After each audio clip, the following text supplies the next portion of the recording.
that sound? Keep talking. Jim or me or both?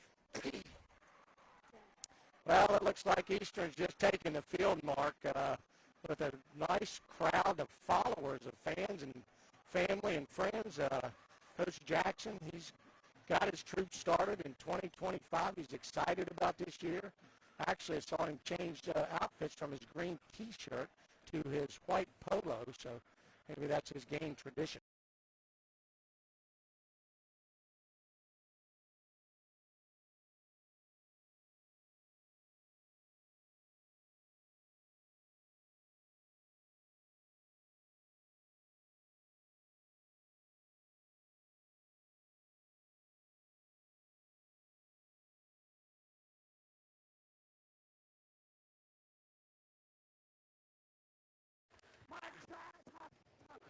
Check 1 2, check 1 2. Hello, hello, hello, hello, hello. Check 1 2, check. Check 1 2, check. 1 2 3, check. Check. Check 1 2, 1 2. Marauder Field, Stadium, whatever. What's he saying now, Michelle? Still the same thing. Still the same thing. Okay, hold on a second.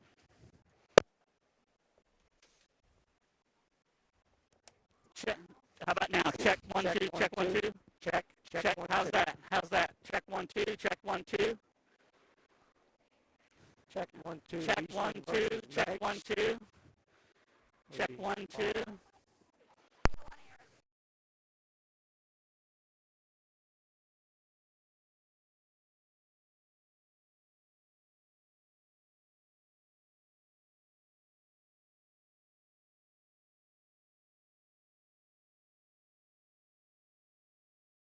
They've been playing football at Eastern Local High School since 1955.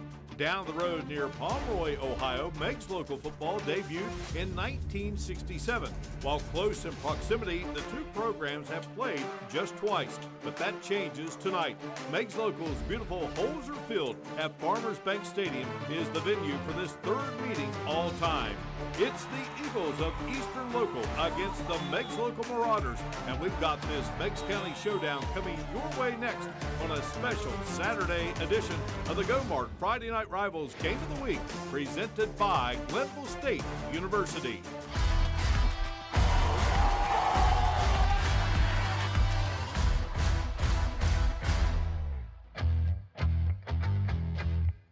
We welcome you inside beautiful Marauder Field at Farmers Bank Stadium on the campus of Meigs Local High School, located just on the outskirts of historic Pomeroy, Ohio, which rests on the banks of the mighty Ohio River. And this is where we launch our 9th season of live high school football action. And tonight, it's a special Saturday edition of our Go-Mart Friday Night Rivals Game of the Week, presented by Glenville State University. And this first matchup of the season, an all-Meigs County showdown as the Meigs Local Marauders entertain the Eagles of Eastern Local. The two get going after a wealth of action took place on Friday night in the great Buckeye State. And greetings from Pomeroy, Meigs Local High School analyst Jim Mahan, Hannah Klein on the sideline, and our wonderful crew. I'm Mark Martin, and it is a pleasure to have you with us here. Saturday night football, Jim. This one piqued my interest when I saw it.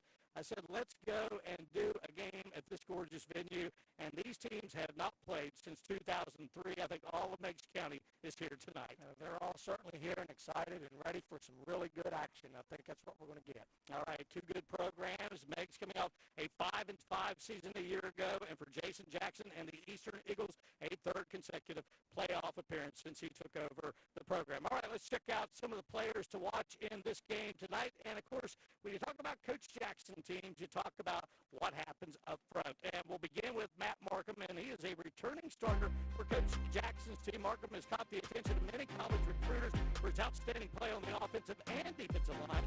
One of his assets is strength. Markham is considered one of the strongest players in Ohio high school football, bench pressing 435 pounds. Now for Meigs, Gunnar Cleveland is raring to go as a Marauder QB.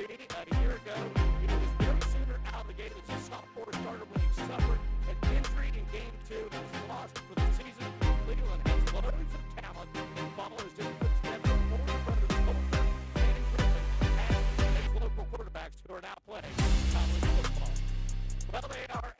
anticipating all of Meigs County to come out for this one. Third meeting all time between the host Marauders and the Eastern Local Eagles. The kickoff is coming up on this special Saturday edition of the Go-Mart Friday Night Rivals Game of the Week, presented by Glenville State University.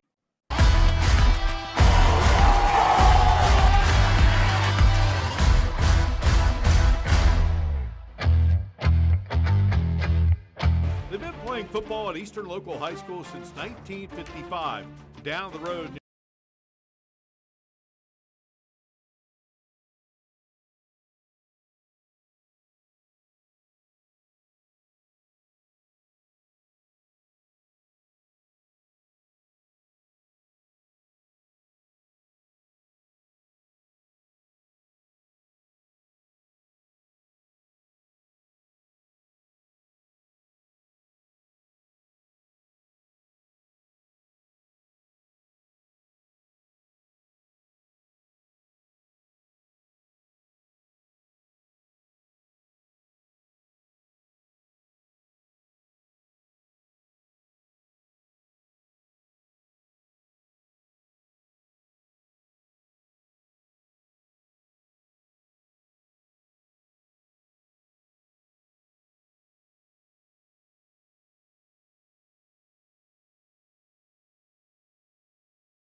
Getting you set for the Marauders of Meigs Local as they come onto the field. Been playing football here since 1967. There's a great story about that 67 team that we will discuss later on as they were guided by the one and only, the great Charles Chansey. And again, great this season to have Go-Mart presenting you Friday Night Rivals. Go for good times. Go for Go-Mart. And Friday Night Rivals also presented by Glenville State University, where champions are made on the field and in the classroom. With more than 150 years of tradition, Glenville State is committed to helping students rise to the challenge and reach their goals. Glenville State University, pioneers for life. And Glenville State University, pioneer your future. You were once a Glenville pioneer. Suited up for those guys before you took to the mats at Marshall University. Jim, I know we have talked with these coaches. They are excited. Eastern is Division 6 in Ohio. 7 divisions of football. They were Division 7 for a long time. They are 2 students above the mark, and so they're now Division 6. Made the Division 6 playoffs a year ago. Meigs Local, Division 5. Both are in the Tri-Valley Conference. Meigs is part of the Ohio division of the Tri-Valley Conference. Meanwhile, Eastern is part of the Hocking division. And you see, these two teams, like you mentioned earlier, Mark, they've only met 2 times before. This is only the 3rd time ever within the county, which is somewhat unusual. You would think it'd be a long-standing rivalry, but that's not the case here. But I'm sure that might get ignited after we see how well this game unfolds. Game time temperature at 87 degrees. It was a little warmer than that when these two came out to warm up. Check in with Nathan Jones, our referee tonight.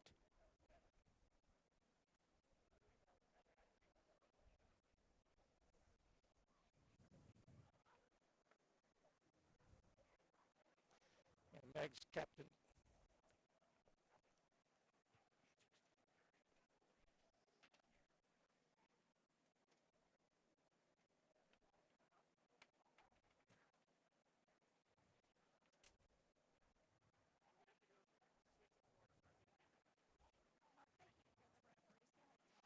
All right, so we're having a little difficulty there with Nathan Jones, the referee's mic, so we'll hopefully have Mr. Jones before the night is over. Well, the Eastern Local Eagles with head coach Jason Jackson, they want the football, Jim Mahan.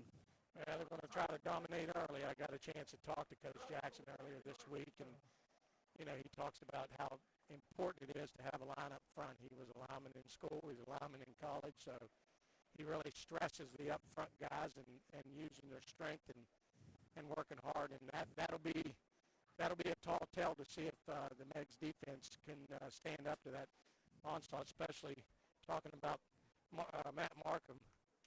Mark, he's a legit player. Jason Jackson, a graduate of Ravenswood High School just across the river. In fact, he still lives in the Ravenswood area.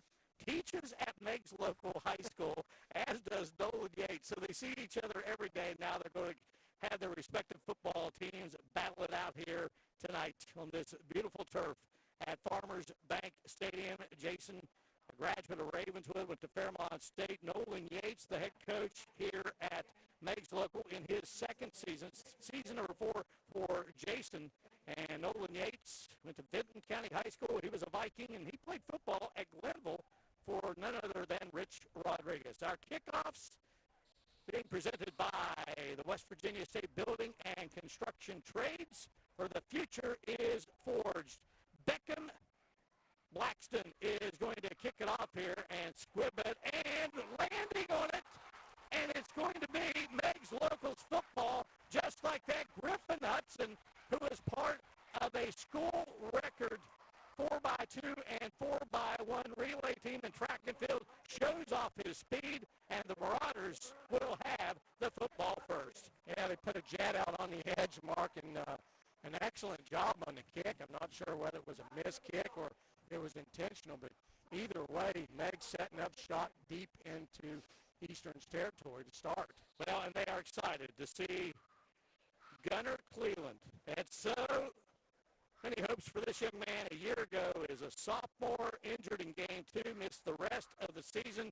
Comes from a family of quarterbacks, and he is looking to throw as he returns to the field and gets it into the hands of Hudson. And Hudson is taken down at the 25-yard line. Josiah Kearns there with the tackle for the Eastern Local Eagles. But, you know, I talked to Gunnar Cleveland during preseason workouts. He said, I haven't played sports in a while. He missed all the basketball season. That'd be a good feeling there, too. Yeah. Passing catch there to the speedy Hudson. Yeah, nice start there. Gives you a lot of options with second and short. They can do a lot of things here down deep. Wouldn't surprise me if they throw it either, Mark. Cooper Jude in the backfield, and Cleveland wants to keep it, and Cleveland is going to be taken down. Nice job there, and I believe the tackle was made by Mason Shepard. There is a look at the Meigs offense with Cleveland leading the way. Jude and Blackston in the backfield. Griffin Hudson, Jake White, and Jeremiah Martin, all guys with great speed. And a pretty good line. Excited about what they have. They go 3 wide to the near side. 3rd down, 4. Cleveland sets up, floats it out on the near side, and the catch is made by Nash Yates. Yates is the son of Nolan Yates, and he's quickly taken down there by Jacob Parker, a junior. And Parker, Jason Jackson says, just a diamond in the rough. So much potential. And Eastern defense, Shepard, Markham, short. And then they go with Golden, Gilmore, Parker, Kearns. They're at the linebacker spots. A lot of DBs. A really nice job, Mark, by Jacob Parker there, settling out there in open field, making that stop short of the line to gain. Looks like Meigs going to talk this one over. Well, that's going to be a timeout for the Marauders. Want to get things settled here. Our officials, the referee, Nathan Jones. Our umpire is Tyler Grass. Mike Schieffer is the line judge. Brad Brewer is the linesman. Back judge Craig Parsons. And the center judge is Nick Miller. We'll break away here at Farmers Bank Stadium. 10:03 to go in this opening quarter between Eastern and Meigs Local.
Fourth down and 1. Football at the 24-yard line for the Meigs local Marauders here. Opening quarter, 10:03 to go. Great to have you with us here. Powerhouse backfield, Mark. Look like all power here. You know, they're going to get it into the hands of Yates, and I'm not sure, but Yates may have been stopped. He was. Nash Yates, and in fact, the ball came loose, and coming out there with it is Ronnie Golden. Not sure if there was a stop or it was a fumble, but nonetheless, after that disastrous kickoff return for Eastern to begin the game, they hold the Meigs local Marauders, and it was, in fact, a fumble, and Ronnie Golden, Jason Jackson calls him the Swiss Army knife for his Eagle team, and he comes up with the fumble recovery. So it will be Eastern on offense for the first time, and we get a chance to see Braxton Yonker. His brother Brady was the first quarterback to play for Jason Jackson. Young sophomore, they're excited about him, and whistles sound, handed it off to Ethan Edwards. Edwards was the quarterback for Meigs the past 2 seasons. That ball looked like infraction before the snap on a neutral zone infraction on the offense. That'll send the football back to the 19-yard line. But to tell you about Ethan Edwards, I mean, he would have been a 3-year starting quarterback.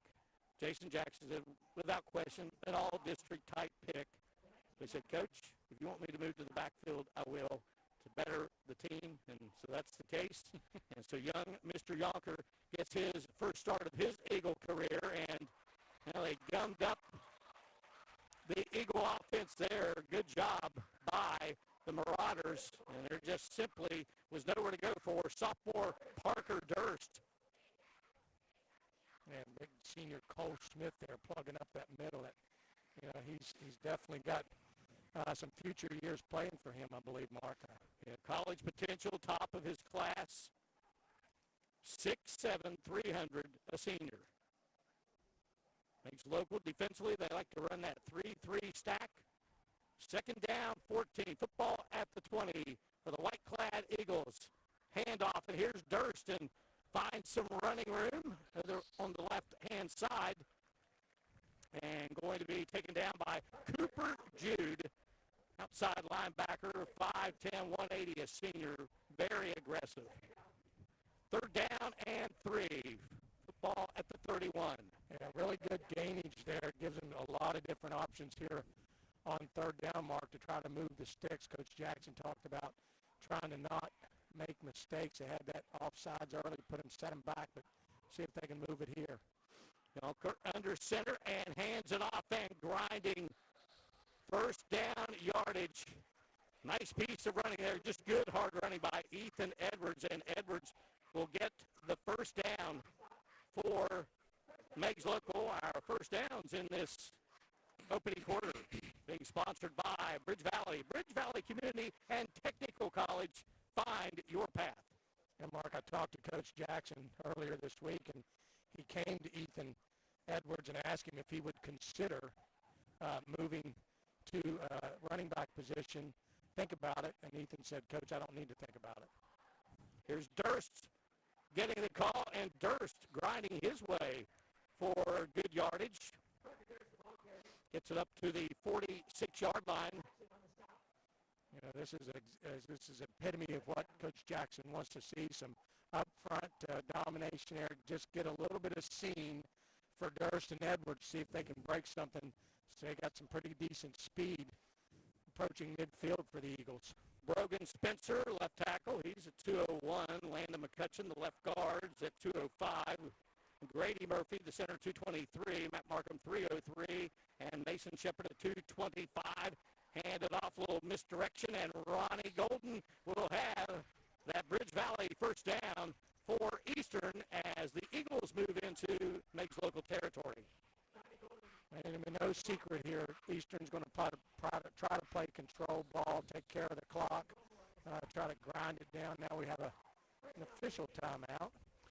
Yonker, the quarterback, Edwards and Durst, Golden, him there as a wing a lot of times. Josiah Kearns, the wide receiver. Blaze Gilmore, the tight end. We talked about that offensive front. All right, Jim, how about this? Golden just picked up the first down. His position a year ago was center.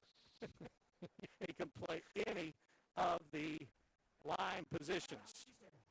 So Eastern has called a timeout here. Each team taking a timeout here in the early stages of this battle between Meigs Local and Eastern. So they played in 02 and 03, 26-18, Meigs won in 02, 46-35, Meigs won in 03. Let's check out our coaches in this game tonight, and we talked about Jason Jackson, outstanding player for Fred Taylor at Ravenswood High School. They went to Fairmont State and played for the Falcons and coached a long time at Ravenswood. He's been teaching for many years here in Meigs County, and he's on the verge of getting win number 30, and he's just done a terrific job. 3 consecutive playoff berths. On the other side, Nolan Yates, a Benton County Viking, and now the head coach at Meigs Local, and his team did a great job last year as they win the final 3 games of the season to get to that 5-5 mark against Chippewa. We talk about something that carried over, and we mentioned he played college football at Glenville early on for Rich Rodriguez, played basketball at Ohio University Chillicothe. So very talented athlete, great player at Benton County High School. So Golden going to be bottled up there. Good job by the Marauders. They were waiting on Ronnie Golden there. Yeah, they were able to stack the middle there, Mark, and when you got more defenders than you do blockers, it creates a problem for the offense, and that's what they ran into. They've been having a little bit more success running those quick traps on misdirection from the opposite side, so I expect something along those lines in this play right here. Blake Fackler was the tackler on that play. Great kid, JV player, really hit the weights hard, athletic kid, 6 foot 200, a junior. Second down 10, officially no gain on that play. 2 behind Yonker, and Edwards will get the call, and he will be met there by Cole Smith and also Jake White, who is considered a great tackler by Nolan Yates, and we'll have a holding call here on the Eagles. Yeah, it's a crash down on the end, and looks like they got Ronnie Golden there on that penalty. I'm not sure, Mark, but he looked up and turned to the official and pulled his hands out like I didn't do anything. So, well, the flag says otherwise. So, the last meeting between these teams, again in 2003, September 12th, and it was 46-34. That was the final score, but in the fourth quarter, Meigs outscored Eastern 26-20. We'll have that here tonight. Explosion in the fourth. Second down, 19. Yonker looking to throw for the first time as a sophomore starter, and he'll just chuck that one out of bounds. Third member of our crew, Hannah Klein, joining us down on the turf here at beautiful Farmers Bank Stadium. Good evening, Hannah.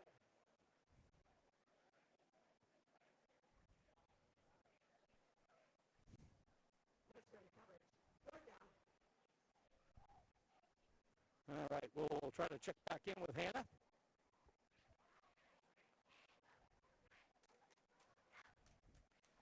And Mark, Braxton Yonker, he did a nice job. He's only a sophomore, but he did a nice job of rolling out to his right and not trying to force something here early on in this first quarter. Third 19, ball to 42.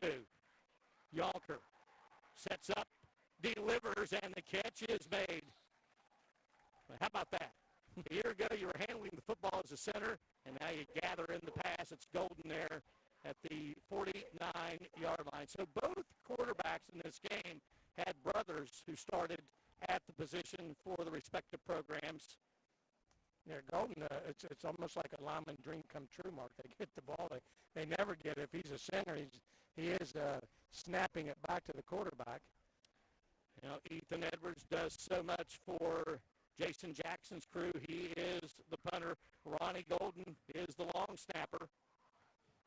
And this Meigs team with White and Hudson, they've got some dangerous return guys. That one goes out of bounds.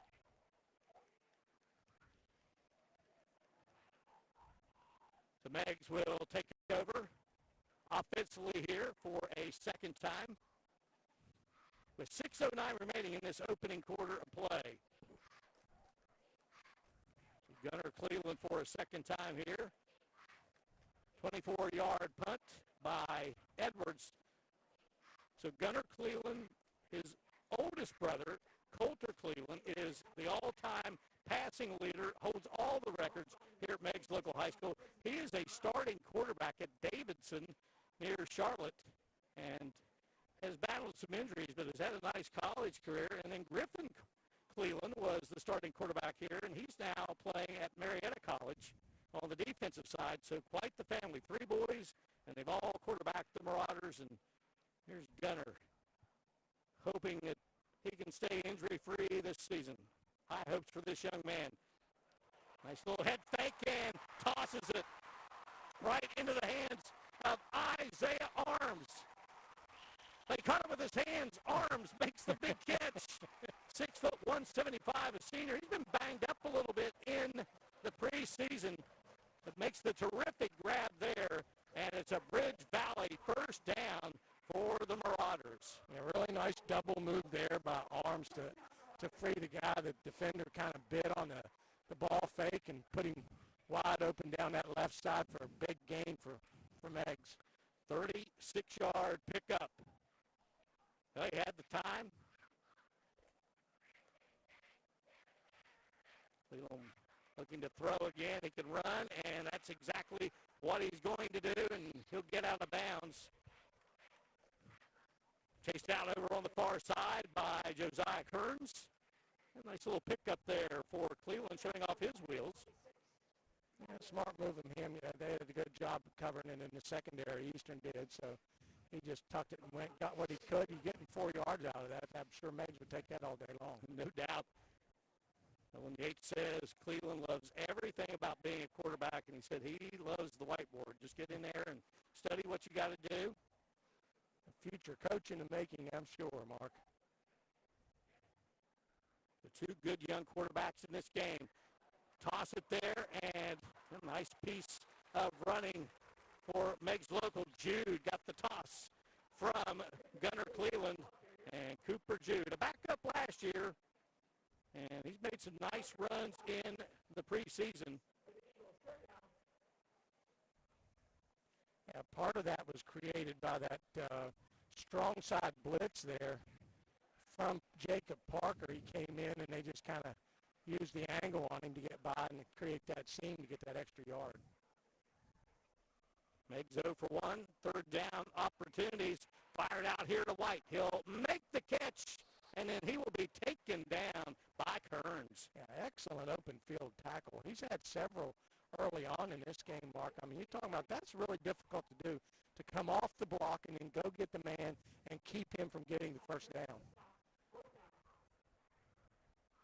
We talked about Coach Yates with Nash Yates in this game, and his 2 older sons, Nayland and Nevin, are both on the coaching staff. Nayland is the offensive coordinator. Nevin is the associate offense coordinator.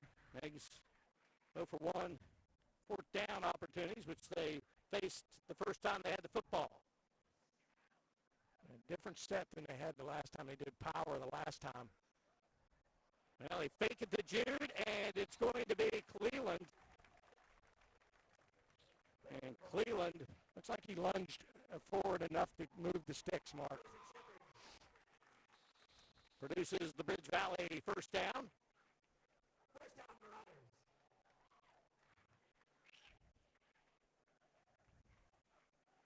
Now, Meigs, again, part of that Ohio division in the Tri-Valley Conference with River Valley, Benton County, Nelsonville, York, Athens, Wellston, and Alexander. And Eastern is part of the Ohio division of the Hocking division, of the TVC with Southern, Belpre, Trimble, Federal Hocking, and Waterford. Fresh set of downs for the Marauders. Cleveland gets the snap, guns it, and has a man. That's Hudson, who makes a nice move, another nice move, and Hudson finally going to be tripped up there by Edwards, but 2 beautiful moves by Hudson. Yeah, that's a nice elusive moves there across the middle. Now, obviously not afraid to catch passes across the middle. We talk about this a lot, Mark, how guys that come in having their eyes in two different directions, one about the ball and the other about where the defender is. They're going to get hit. Obviously, Hudson's not too worried about getting hit. He's kind of a strong young man himself. Bridge Valley first down for the Marauders. 14-yard pickup. Jim, you won 5 state track and field championships on the girls' side at Ravenswood. You love the sport of track and field. Griffin Hudson qualified last year for the 100-meter dash in the prestigious Ohio State Track and Field meet. Got a chance to run there at Jesse Owens Stadium. So they got some speed on this Marauder team. And he's kind of compact with a lot of power, Mark. He carries about 185 playing in football. So, that's even more impressive to put that kind of kid in the block and see how explosive he is. We saw his quickness there on that last catch and run.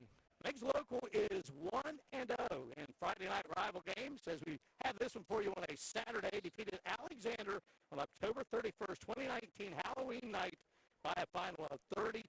It was windy. It was wet. The field was grass then. A little different setting here tonight as the Marauder program will look for a second Champions of the Game trophy. Meanwhile, for Eastern, Jason Jackson and his crew did a good job first time around. The Marauders were in their territory. Marauders threatening again, lofting it up, looking, and the ball will fall incomplete. Intended for Hudson. Kearns there on the coverage. Kearns has bases here. He's been left. He's been right. He lines up, obviously, wherever their strong suit is, and we know he's going to Hudson. I think a little bit of miscommunication there between Cleveland and Hudson, but we'll just see what kind of play Coach Yates brings in this next round. First incompletion for Cleveland.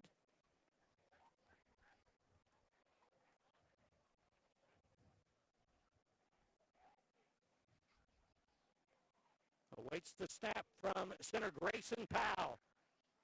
Cleveland looking and now going to fire wide open in the end zone is Jacob White for the Marauder touchdown. Meigs strikes first here in this all Meigs County battle.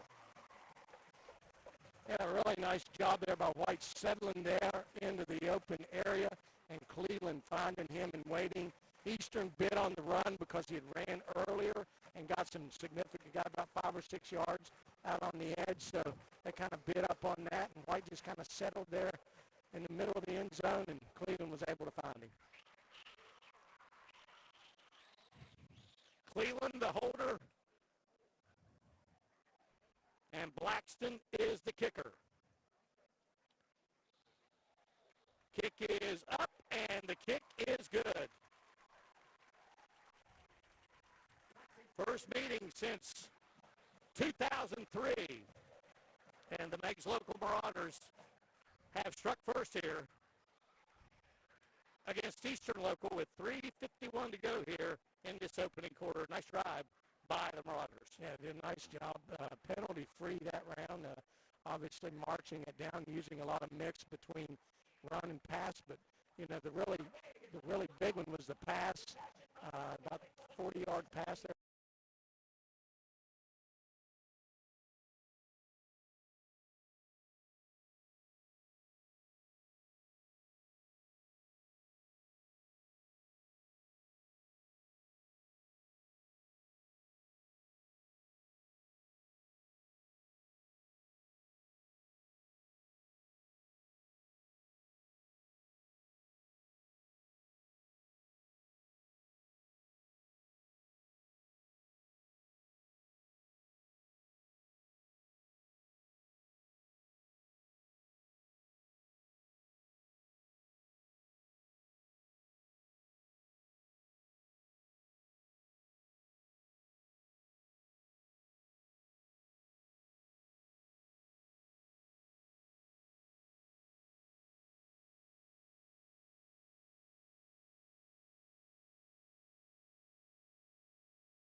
And that will go into the hands of Edwards. And Edwards will be taken down at around the 34-yard line.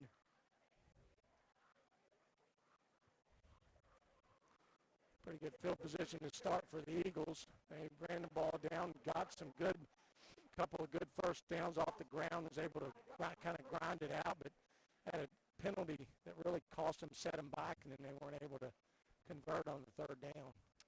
Spot the football at the 25, and Metzger made the tackle on the play again. 8 plays, 74 yards, 2:18 off the clock, Cleveland to White, and the extra point by Blackston.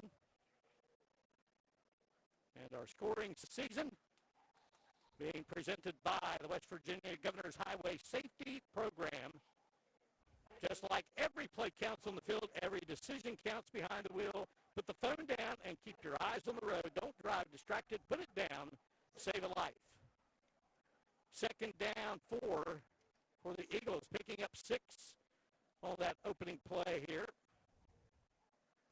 And noticeably absent on that front line for the Meigs mark is Cole Smith, the senior. Ball is loose. I believe Edwards was able to fall on it.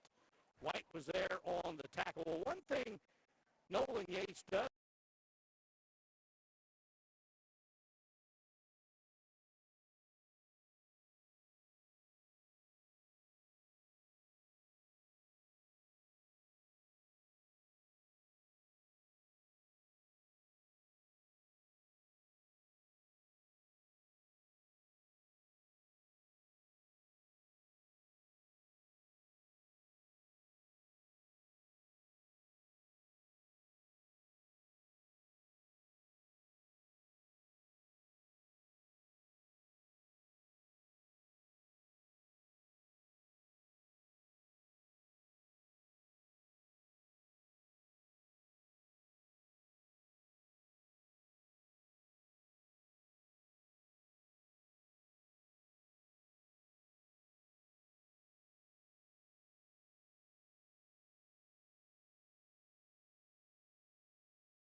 Jordan, that ball a little bit on the tackle. He needs to get that thing tucked in before he gets hit.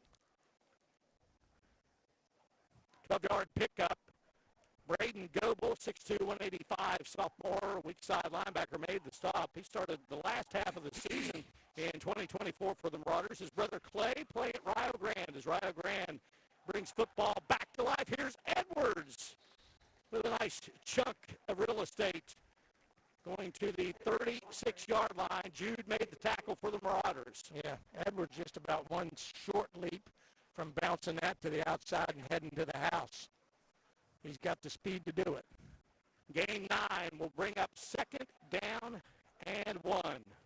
And Mark, this sometimes ends up being more mental. I mean, when you're chunking, if you're getting 3 and 2 and 3, 3.5, 4 yards, that's one thing. But when you're getting 8 and then you're getting 9 and then you're getting 12, it kind of wears on you mentally defensively. Yonker right up the middle with the big rip there. And the first down, Parker Durst, the sophomore. Well, they said, this being Jason Jackson, as a freshman, we saw this kid was going to be special. He shows it right there as he gets the Eagles another first down. Or first down is being presented here in this first quarter by Bridge Valley. There is an Eastern player down out on the field. 55, I believe, Mark. No, that's Markham. Yep, I believe that's him. And it could be at this time of the year cramps. Eastern and Meigs, each with 4 first downs. Allison Barrett, Tyler Kay, the trainers for Eastern. I didn't see anything that in the replay that looked awry, but it looks to me like they are working on his right calf, perhaps a cramp, as you had earlier suggested. The weather is quite humid here, nice and sunny, but 87 degrees. Well, Robert said it was 87. You said it was 86. Yeah, I was going with mine. But I wore number 87 across the way in Jackson County, West Virginia back in the day, so I went with 87. It's your call on that one. I'll defer to you on that temperature. At some point, it's going to be 77, right? And that was hey, when it gets down to there, we'll let you folks at home know. Now look at that beautiful shot. Our John Yost controlling the drone here, southeastern Ohio. Just a glorious, glorious evening as we move along here in this first ever battle between Meigs Local and Eastern Local since 2003. Gorgeous. That is picturesque. Coming from a former photographer, I would say that's an A+. What do you mean former? I saw you in action at the Mid-Ohio Valley Sports Hall of Fame. I was. Taking pictures. Well, they're still working on Markham here at the moment, but it doesn't appear, again, you don't want to see someone cramping up either, but it does appear to be the case here for this outstanding lineman. Again, we mentioned it at the top of the show. Bench press is 435 pounds. He is up and moving. He has 7 Division II offers, 7 Division III offers. His dad, Rob, is the offensive line coach for the Eagles. His mom, Wendy, is the cheerleading advisor at Eastern Local High School. It is a family affair for the Markhams, who have a Ravenswood connection. Yes, they do. There's always a Ravenswood connection. I believe he's the nephew of Jeff Markham from Ravenswood, was an athlete over in Ravenswood area. Part of my neck of the woods. All right, so the Eagles with a fresh set of downs here following the injury to Markham. Again, he's up and over on the sideline and out at the moment here. Yonker and company ready to go, and they'll get it into the hands of Golden. And Golden grinding his way inside the 25 down to the 24-yard line. White in there on the tackle. Jude was there. Well, White's a player for Meigs Local. He is, and I tell you, Golden, Mark, you talked about him grinding. He just doesn't stop. I mean, he gets that initial contact, and that's just the start of where he starts. 5-yard pickup. First quarter clock is just about to wind down. We'll see if the Eagles elect to run a play here or let the clock run out. They might try to draw them off sides or Yonker going to go back. Looks. Smith there, and then Yonker really down to the 16-yard line. Banged out of bounds again by Jake White, who has the touchdown in the game. That will bring the first quarter of action to a close. The Meigs Local Marauders, a 7-0 lead over the Eastern Local Eagles here on our Go-Mart. Friday Night Rivals Game of the Week presented by Glenville State University. Back for the second quarter at beautiful Farmers Bank Stadium in a moment.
Our first ever Saturday edition of the Go-Mart Friday Night Rivals Game of the Week presented by Glenville State University. So Parker Durst, the young sophomore, getting some good runs here, Jim. Yeah, you got a sophomore quarterback. You got a sophomore running back. He chunk off about 9 yards. Got a lot of options here for second and short, really putting pressure on the Marauder defense. Eagles trying to even things up here in Pomeroy.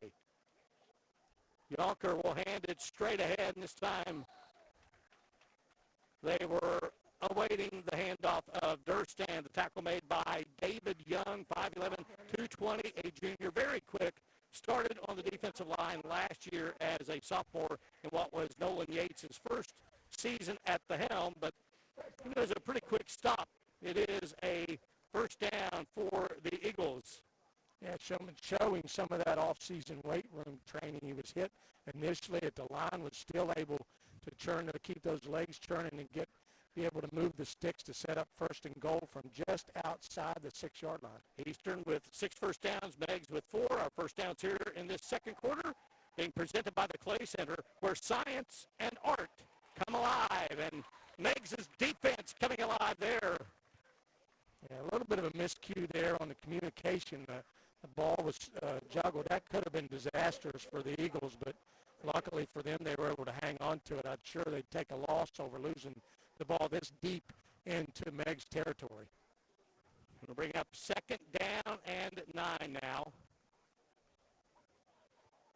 Those are the kind of plays that I don't want to say you expect them early on, but timing issues like that, Mark, early on the season, first game of the year for both teams. Markham is back out there on the offensive front for Jason Jackson's crew, and here is Golden inside the 5. So close to the end zone. Yeah, that's just power football, Mark. You see him coming from the slot position on the weak side, gets a ball, and they just run right behind Markham. They're running behind, of course, that big line with Brogan Spencer and Landon McCutcheon and Grady Murphy. Markham, of course, we talked about, and Mason Shepard. He's another really good one, too. Gabe Fulmer, a 229-pound sophomore. He's out there on the offensive front for the Eagles at the moment. They're going to have to hustle to get this one off. Hand it to Edwards, and Edwards, the senior, who made the move from QB to running back, and he's in the end zone for the Eastern Eagle touchdown. Nice drive by Eastern. Yeah, it was. You saw Coach Yates over there in the corner. He's trying to figure out how we're able to get the play off. It was down to 1 second on the snap, and they were able to do that. So excellent drive there by the Eastern Eagles. Senior Hayden Wilcoxon is the kicker. They really like this kid. Edwards is the holder. Golden is the long snapper. Good snap, good hold, and the kick is good, and we are even Steven here in Meigs County. You know, it's something you see every day, Mark, a left-footed kicker there. That's a fairly rare thing to see these days in high school or any level for that matter, but excellent job. Put a lot into that one. That would have been good from about 40. Well, nice to see Edwards, the senior, hit pay dirt. Mm-hmm. Really nice job with that. They had to bring in a lineman, an extra lineman for what they call the jumbo package there for Eastern. Tried to get him in. They got him in. He brought him in with 9 seconds to go. They just told him to go block. They didn't care about anything. You just go block, and then we'll take care of the rest. And they were able to get the snap off with 1 second and get the pay dirt and tie this game up. We will bring you our scoring summary in just a moment following this West Virginia State Building and Construction Trades kickoff. The West Virginia State Building and Construction Trades, where the future is forged. Wilcoxon, the kicker. Jude, Hudson, and White. Back deep. Hudson and White, part of those record-setting relay teams here at Meigs, and it's going to be Hudson gathering it in at the 14, out over the 15, the 20, and hurls his way to about they mark him out Up the 32-yard line there. Shepard did a nice job of going for the shoestrings there and upending him there at about the 33-yard line. And again, our scoring summary brought to you by the West Virginia Governor. Just like every play counts on the field, every decision counts behind the wheel. Put the phone down and keep your eyes on the road. Don't drive distracted. Put it.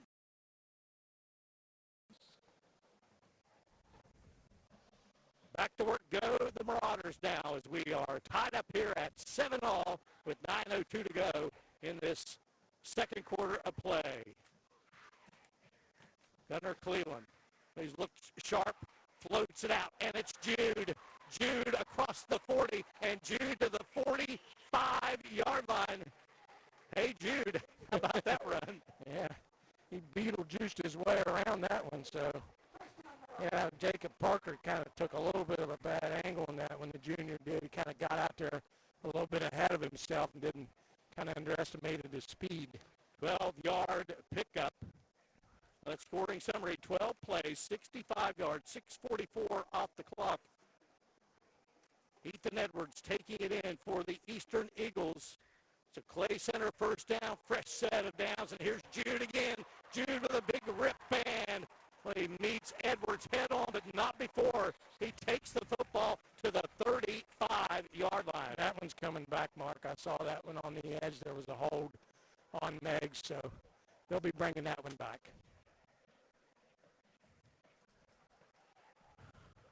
Now, injured Eastern Eagle down on the field. Jacob Parker, Mark, the junior, 6'4" junior, good-looking kid. We're going to break away here inside beautiful Farmers Bank Stadium on the gorgeous campus of Meigs Local High School in Pomeroy. Tie game between the Meigs Local Marauders and the visiting Eagles of Eastern Local.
Jacob Parker.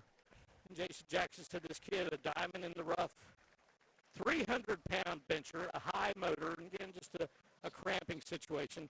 Meigs with the football back at the 35. Jim, great story about Meigs Local. 1967, the school is going to open. They've got all the athletic contracts. They realize they can't open the school. Charles Chancey, the first ever football coach at Meigs Local High School, has to have young men come from high schools at Portland, Middleport, and Rutland to practice every day. Marauders go 9-1.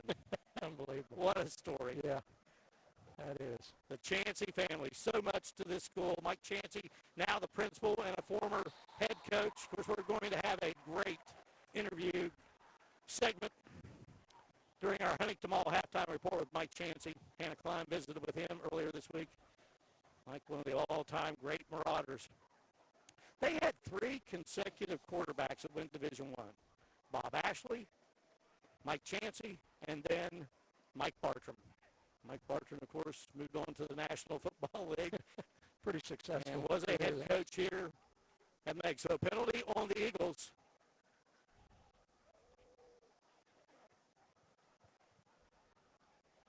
Ball resting at the 40. Yeah. Eastern's going to have to find a way to put some pressure on Gunnar Cleveland if they're going to really try to force him into a mistake. Three-man front, Cleveland sets up, looking and decides he's going to take off with it, and Gunnar Cleveland motors near midfield. He's got a little bit better wheels than what people think he does. I think they're underestimating his speed. They're coming up a little bit too quick and missing out on that angle. He bounces it to the outside and is able to pick up about 4. Cade Newland made the tackle. He's just a freshman, 5'6", 151. He's a distant cousin of Pat Newland, who was longtime coach at Eastern.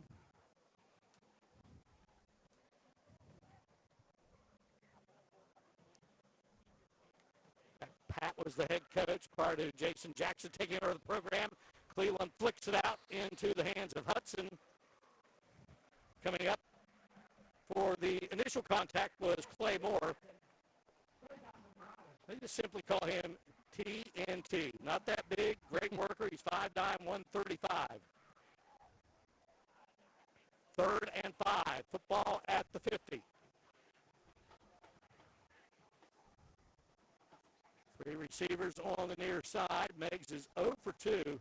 3rd down opportunities here for a packed house here inside Farmers Bank Stadium. This could be a statement stop here for Eastern if they can get it right here at midfield. Hudson lone receiver on the far side, hand it off, and it's going to be Blackston, and Blackston the big back end. Edwards trying to slow him up, and Blackston finally going to be taken down. A touchdown saving tackle. 1st down presented by the Clay Center, and it's Clay Moore with the tackle to keep Blackston from going into the end zone and putting Meigs back in front. And Mark Blackston dancing down that left sideline, thought he went out of bounds 2 or 3 times, but you see one guy missing, 2nd one missing, and he just uses his speed and blazes by. There's a 3rd miss. And a nice shoestring tackle there. And forgive me, I believe the tackle was made by Josiah Kearns. Yeah. Forgive me. 41-yard gain there. Number 15, not number 16 for Blackston. Here's Cleveland. Pitch it to Jude. Jude looking for room, and Jude will find the end zone. Meigs back in front. Yeah, a little bit better effort there from Meigs in terms of not doing the air, but going on the ground. He just grinded it out. Got a big chunk there by Blackston, and Jude was able to knock it off and cash in for the 6. Races in from 9 yards away. Cooper Jude.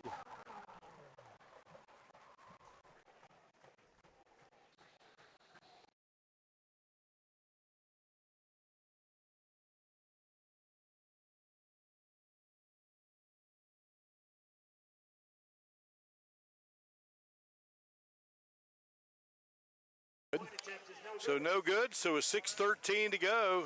Another look at it here. Pitching it into the hands of Jude. And Mark, you noticed there, Gunnar Cleveland, it wasn't a typical pitch. It was almost more of a shovel pass where he really put a little bit of steam on it to get Jude into that end zone. He got that edge real quickly. That speed is really kind of showing up there because Eastern, I think they're taking some angle. They're maybe having some angle issues there on their pursuit, so that's cost them a little bit of yardage. In this case, it cost them a touchdown. Our West Virginia Governor's Highway Safety Program scoring summary: 5 plays, 67 yards, 2:54 off the clock. And Beckham Blackston with the 41-yard gain that leads to the 9-yard touchdown run by Cooper Jude. If I'm not mistaken, Mark, I think all of those plays were on the ground. He just kind of grinded it out. Now Cleveland had a nice run. Yeah, he did. He had about a 15-yard run, and then Blackston had a really nice run, and then Jude capped it off there. And we'll see how Eastern responds here. About halfway through the 2nd quarter, they found themselves down a touchdown, but that extra point could loom large as this game continues. Blackston will kick it off here. Our kickoff is being presented by West Virginia State Building and Construction Trades. Now falling on the football across the way, Kyler Basham. They kicked that kind of in the same area they did when they, I don't know for sure, Mark, whether that was an intended onside kick or just kind of the way Blackston kicked it, but took a really funny bounce, and Meigs was able to recover it, but did not cash in on that possession. Well, the Eagles answered and ready to try to do so again with 6:13 remaining here in this opening half of play. First meeting between Meigs Local and Eastern Local, just a few miles apart here in beautiful Meigs County. Always enjoy coming over here, Jim. A lot of great places to eat, a lot of friendly folks. Well, they love their football here in Eastern Ohio, Mark. I mean, these two teams in the same county, as you mentioned earlier, not having a long-standing series like across the river with Ravenswood and Ripley, but nonetheless, two teams that have a lot of pride in there. And oh boy, check out Durst. Found the opening, and Durst. Well, it took a while, but they finally got him down. Blackston made the tackle, but the sophomore Parker Durst with another nice run for Jason Jackson's Eagles takes it right to midfield. I really like that Parker Durst. He is really, as a sophomore, Mark, he really just kind of explodes coming through that hole and was able to find the open seam and get to the outside. Good speed also, big chunk of yardage there, plenty of time there for Eastern. Clay Center first down following the 22-yard pickup. And now Eastern is into Meigs Local territory.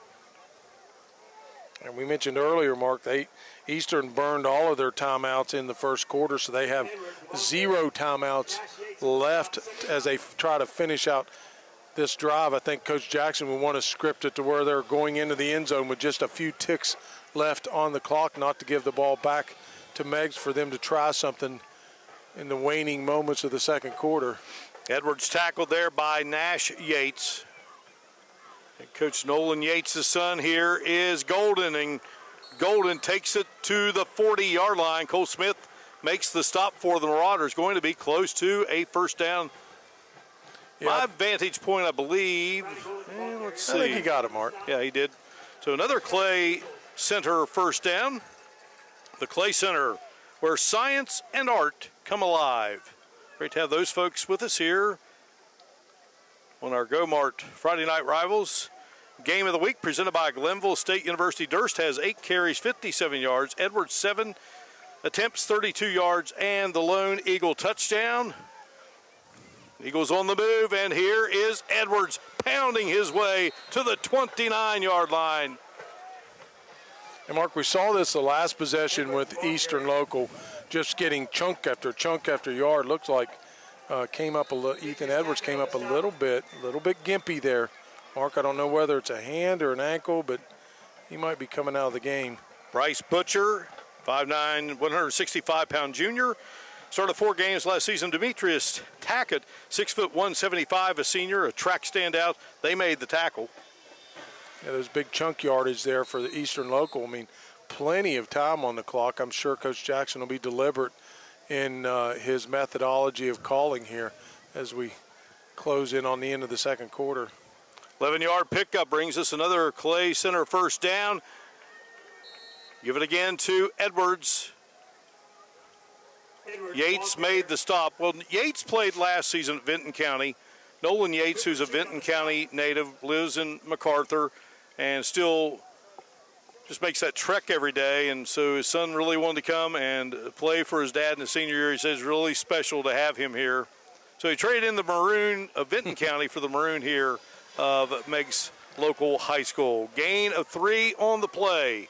Second down, 7. Hand it off, and here is Durst with another Clay Center first down as he takes it to the 12-yard line. And they just keep chunking it there up the middle. They're starting to wear down that middle defense of Meigs, and you know they're certainly winning the line of scrimmage here, and that's something that Coach Jackson has been stressing ever since he got to Eastern Local. He said part of that culture of getting them to worry about winning. They got to get the culture changed. All right, breaking the action here on our Go-Mart Friday night rivals.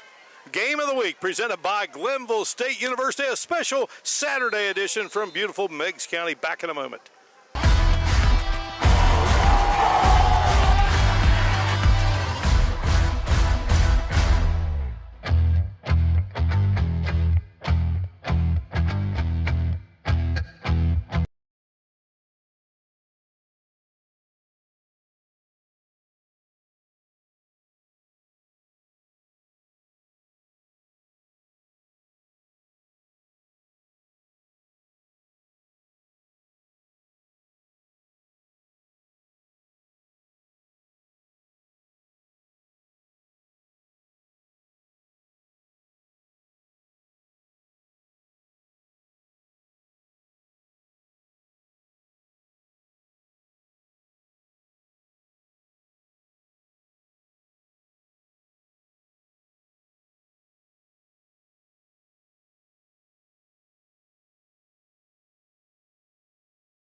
Back here at Meigs Local High School, just a gorgeous evening. Next to last Saturday in the month of August. That is hard to believe. High school football getting started last night in the Buckeye State, also in Kentucky. West Virginia begins next week.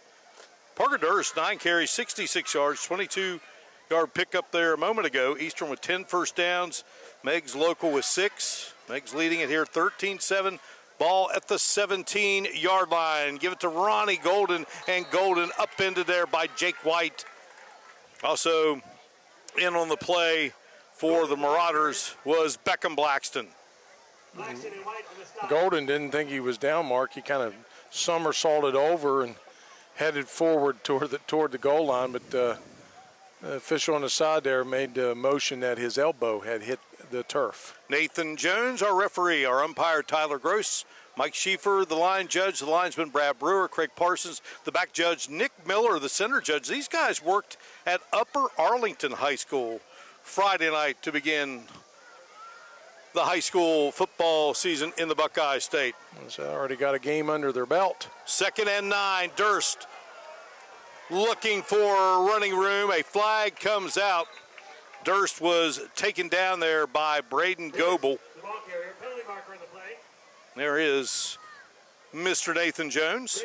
And this is what stopped Eastern on that one drive, was a hold, and now we're seeing once again another hold, a costly penalty here for Coach Jackson's team as they're trying to knot this score up heading into the halftime. This officiating crew, Jim, as we get the call here for Nathan Jones, 159 years of officiating experience. Nick Miller leads the way, 44 years. Brad Brewer with 26, Clay Parsons 24, Mike Schieffer 30, Nathan Jones 22, Tyler Gross, he's the most inexperienced with 13. Yeah, I'd love to have that inexperience as an officiating crew. All right, now things are not going the way Jason Jackson would like for them to go in this drive. We'll pitch here, Edwards. Yeah, if he got that block there on the edge, he could have bounced it outside, and he would have had a little bit of, Edwards would have had some pay dirt there on that right side going down the sideline. No, it was David Young holding him up from the front and White from behind to take him down. And White on the stop, 3rd down. It's going to bring up 3rd down from the 22-yard line. 2:11 to go here. 3rd and 15 now. Make that, and ball resting at the 22-yard line.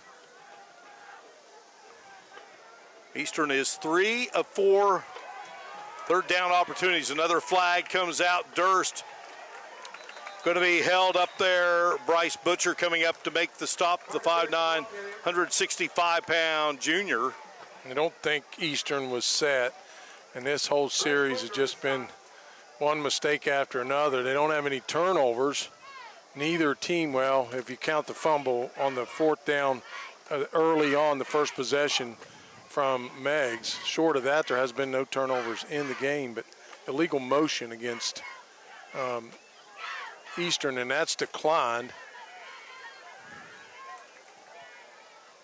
There's Jason Jackson. What a job he has done, looking for win number 30 here tonight.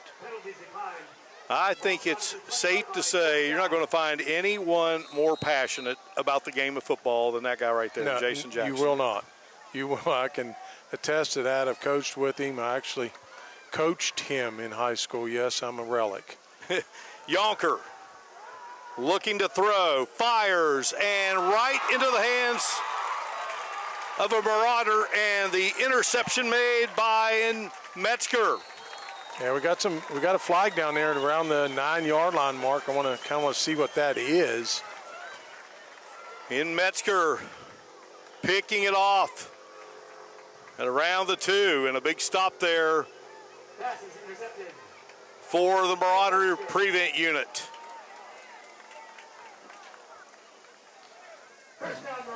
Might have just been a marker there off of the interception mark. They picked the flag up. No signal from the official. Another look here. Metzger just kind of playing center field there, huh, Jim? Yeah, he just he didn't get enough air on that. Yonker didn't. I mean, he had a guy in the end zone. He just didn't put enough air in it. Try to throw the hammer down on this one. White with the catch. White taken down at the 20. Good defense there. Golden was there for the Eagles along with Kyler Basham. Basham, one of the smaller guys on the team. Older brother Landon played for the Eagles. They called him Bash. They call Kyler Smash. And Basham rolling in at $130. But he got some super quickness and great feet. Second down 8, under a minute to go here in the first half. Meigs local leading it 13-7. I see Cleveland wanting to take a shot here, looks like, perhaps. Handed off to Jude, and Jude will dart to the 26-yard line, give him about 5 on the play. Well, lots coming up on our Huntington Mall halftime report. We'll be looking forward to that, including that conversation with Principal Mike Chansey. Now the principal, who's been the head football coach here and was a star athlete here. Score big at Huntington Mall. From a fashion, finds to family fun and delicious dining, we've got everything you need to win the day. Shop, play, and dine. It's always game time at the Huntington Mall. Time will run down. And that will do it for this first half of action in this first meeting between the Meigs local Marauders and the Eastern Eagles since 2003, and it has been a good one, Jim Mahan. It sure has. Really good play from the line, both sides. This is going to be an exciting second half coming up. All right, we're going to have a chance to hear from our Hannah Klein. And let's head it down to Hannah. Take it away, Hannah.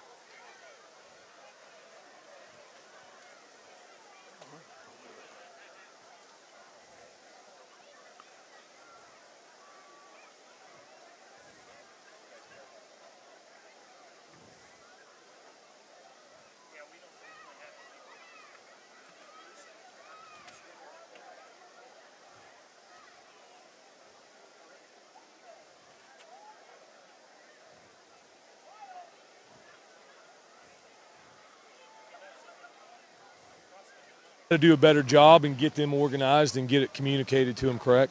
All right, Coach. I appreciate you. Good luck. Guys, I'll go ahead and sit it back.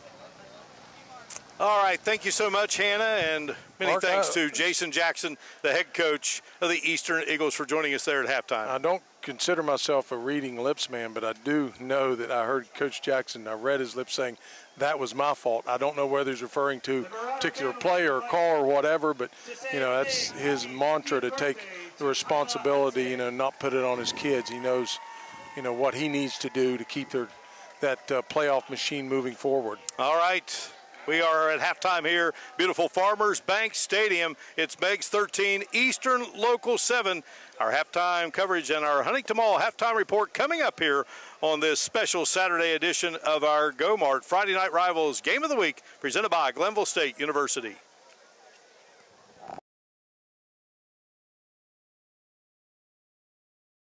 Everybody feel good that's on board.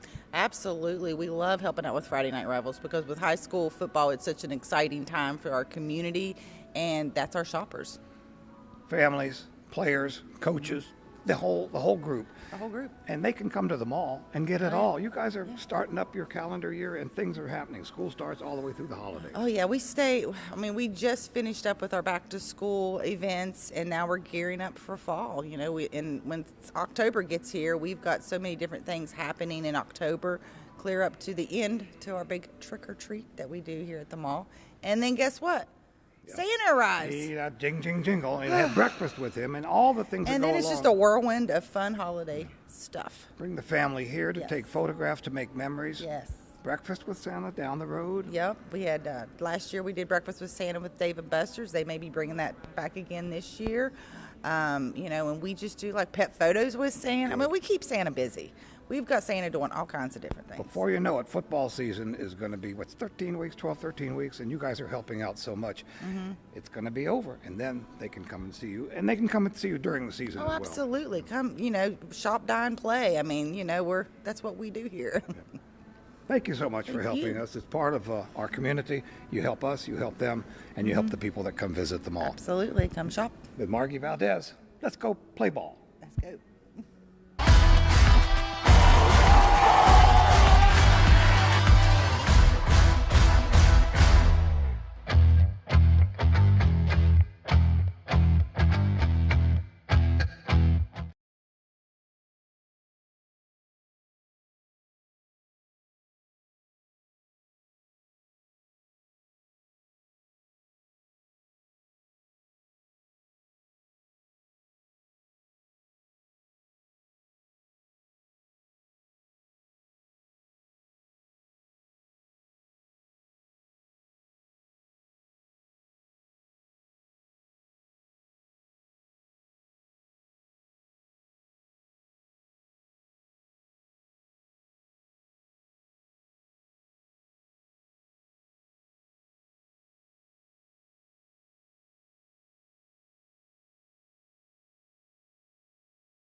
Well, this is a halftime interview brought to you by Dutch Miller Kia of Charleston. Now, I'm here with Kevin, the athletic director from Meigs High School. Now, $500 going directly to the school. Why is this so important for you guys? It's so important for us. First, we appreciate you guys coming down doing this for us. It's great for the community. It's a game that everyone's wanted for a long time, so we're glad that you guys are here. This money will go into our athletic fund and be used for the betterment of our student athletes.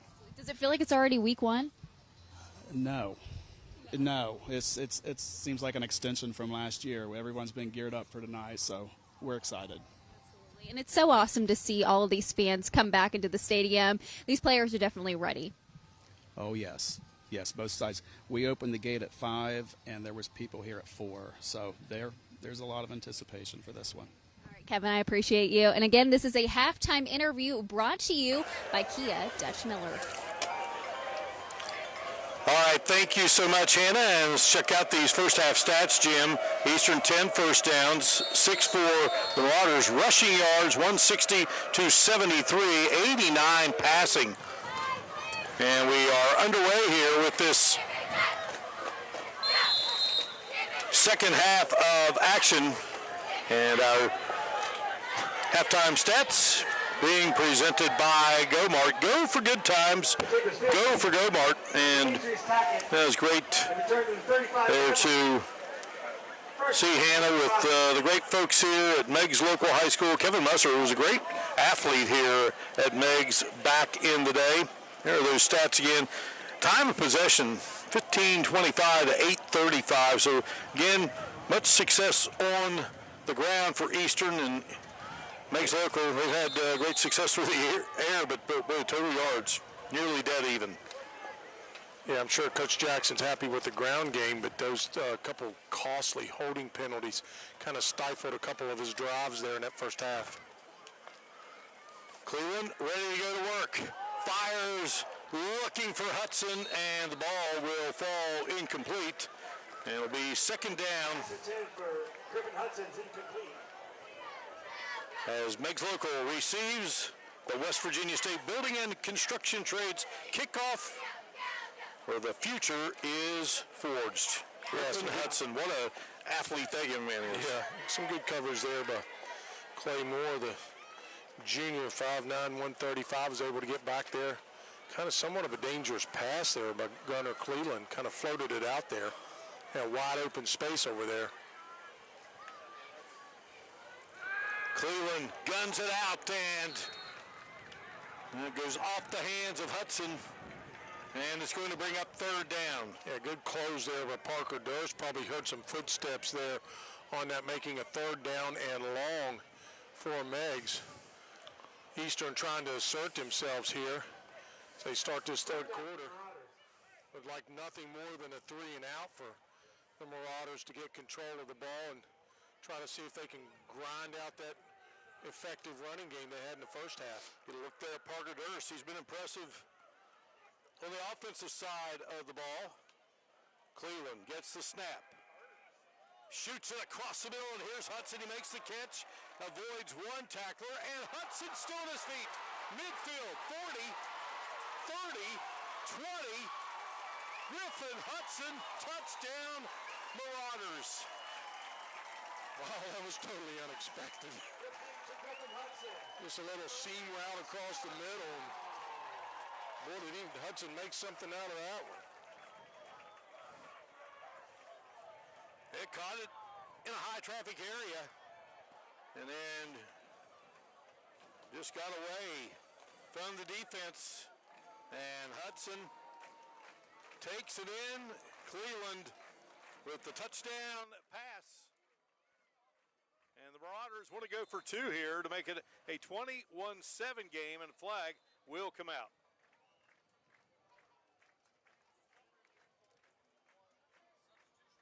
Illegal substitution, Mark, I believe, is the call, or illegal participation, however you want to say it.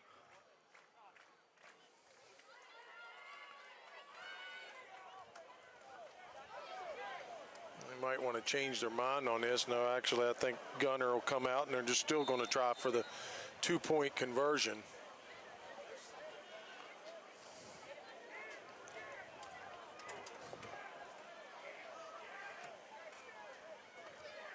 So Cleveland awaits the snap. Rolls to his right, fires, and is picked off.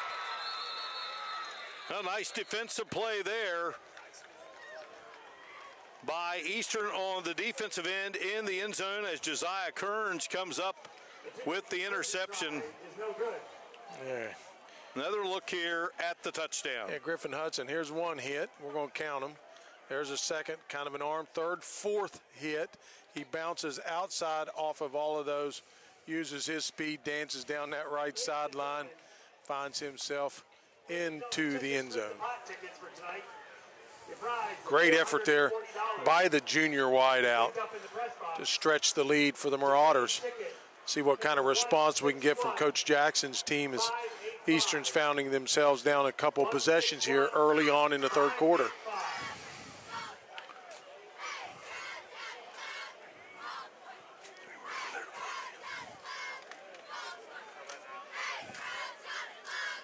So it will be Blackston to kick it off.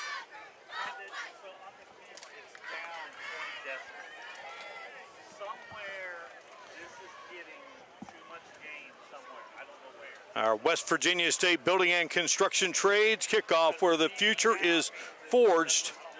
Blackston. Edwards back deep.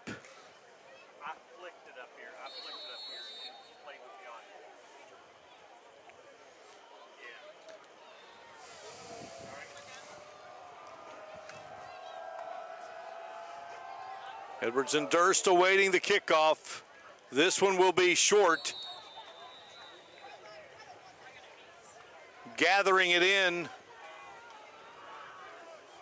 for the Eagles.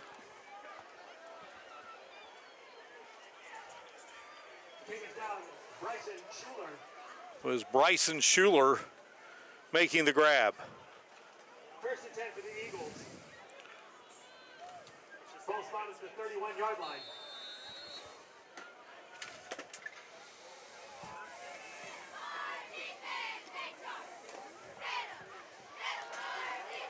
Yonker looking to throw. He's got a man and unable to corral it. Well, that would have been nice if Eastern could have hauled that in. But Kearns just couldn't quite get his hands on it, so it brings up second down and 10. Second down. It's a really, really nice pass, Mark, from Yonker. Tight spiral on that thing. Good, just straight streak down the right sideline. Here's Edwards. Ethan Edwards. Meigs make a couple adjustments there out on the edge to try to seal that. That's been a really good bread and butter play for the offensive front five for the Eagles. Looking at third and long in their own territory. They would like nothing less than to get a first down and move the chains. Meigs able to get a touchdown. Taking that opening second half kickoff. 3 plays, 65 yards, just 31 seconds. And a good job there by the Marauder defense. Golden getting the call. Golden, the ball carrier. And again, our fourth down. Scoring summary presented by the West Virginia Governor's Highway Safety Program. Delivery of the game, Marco's Pizza to the booth. Delicious Marco's Pizza prior to the start of tonight's game. Jim and I have snagged a couple of extra pieces up here just in case we see OT here in this game. We'll have some pizza to take care of us. Edwards going to have to kick it away here. Not what Eastern wanted. Ball is loose and managing to hold on to it there was Demetrius Tackett. And Tackett kind of bobbled a little bit and was able to kind of reach that paw out and snag it and put it back and secure. And for Meigs. Give him possession there. Great field position to start here for another drive.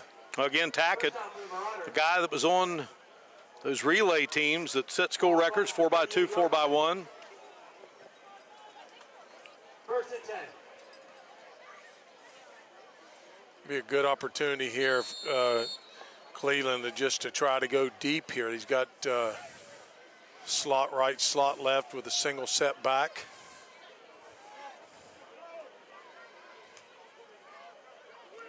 Pitch it to Jude. Jude makes a nice cut and then cuts back against the grain, and Jude still pounding his way for yardage. First down yardage. Injured player for the Eagles back at the 35-yard line. It's Mason Shepard. Wilkinson on the stop. Our first downs here in the third quarter being presented by Bridge Valley Community and Technical College. Find your path. Jude found a path, didn't he, Jim? Well, he found a path running through some people, too. He's not short of contact. He likes it. We'll take a break, and we shall return. You're watching a special Saturday edition of the Go-Mart Friday Night Rivals Game of the Week, presented by Glenville State University.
All right, guys. So I wouldn't be coming right here to Meigs if it wasn't for this guy. Of course, I had to talk to Principal Mike Chansey a little bit about tonight's game. We were just talking a second ago. Pretty good game so far for the team. Yes, certainly. It seems like two pretty evenly matched teams, well-coached teams. I know Coach Yates does a great job with our guys, and Coach Jackson certainly is a good football coach. So both teams are playing hard, and probably going to boil down to who makes the fewest mistakes and executes and doesn't turn the ball over, all those important things that goes into a tight ball game. Now, I've been watching. You have a special guest with you tonight. Certainly do, yeah. My dad was able to make it tonight, and, it's pretty neat. We talked about when he came here, early consolidation, this was actually still just a hill here, and he was kind of the ramrod in getting all this manicured into even, this used to be our practice field years ago before we built this complex, but he and others, but he was the main guy that did all this stuff, and it's neat just sitting here tonight. He's told me stories about having one of those big the earth moving pans, that we had it stuck over there, and we did this with a dozer here, and it was neat to hear the original story of actually manicuring this to even have a practice field and a baseball field here. So great to have him here. Yeah, I'm going to step out of the shot and get on your side so we can see him. He is sitting. He's a little hard of hearing, so that's okay. Yeah. But for people that don't know Charles, he was the very first coach, the one that kind of combined Meigs together. Well, one of the all-time greats. Mike Chansey played for his father, Charles Chansey here. Mike was the head coach for 18 seasons. Prior to consolidation. Hannah's in heaven because she's a big Ohio State Buckeye fan. Mike played for the Buckeyes the John Cooper era, and has come home here to beautiful southeastern Ohio. And he's now the principal. Cleveland fires it out. Another outstanding quarterback, I think, here in the making for the Meigs local Marauders. Absolutely. Kind of a rare miscue there from Hudson. Went right through his hands. Of course, he made amends earlier on that really long run. But Charles Chansey, the head coach, 31 seasons. Mike, 18. Mike Bartran's been the head coach here. The late Bob Ashley. Mike Staggs, who played at Marshall for Sonny Randall. He was the head coach here. Dave Tennant. Had some good ones. Mike Chansey led Meigs local to the first ever playoff appearance in school history in 2008. They played New Lexington. And, I mean, Charles Chancey had some great teams at Meigs Local High School, Jim, but the state was so big, and there was only 3 classes back then. Now 7 divisions for high school football. Yeah, they've really spread it out to get more teams, more opportunities, and that's really only fair to the kids. But boy, would you love to see him have his shot at it with about 6 or 7 divisions like they have now. 2nd and 5 from the 43-yard line. Gunnar Cleland awaits the snap, gives it to Jude, and Jude will be wrestled to the turf. Good job there by Jacob Parker. That New Lexington team, they were so good. They went deep that season into the playoffs. My college roommate, Ron Huppin, was a New Lexington Panther, but he was always referred to on campus by those who knew him as the Nail. The Nail. He was tough as nails. Tough as nails. That's a good nickname to have, that's for sure. I talked to him this week, and he disputed that this was a game between New Lex and Meigs. I said, trust me. You do not want to go against Mark. Well, and it's hard to go against the Nail. That's right. All right, Cleland gets the snap, sets up, pressure coming, and they take him down. Yeah, that's the first time they've gotten to Cleveland this game, but they did it off of a stunt up front. You're going to see that great pressure there up front by Mason Shepard. He's able to split the seam and really create the pressure, and Cleveland really wasn't able to get himself in position to throw the ball.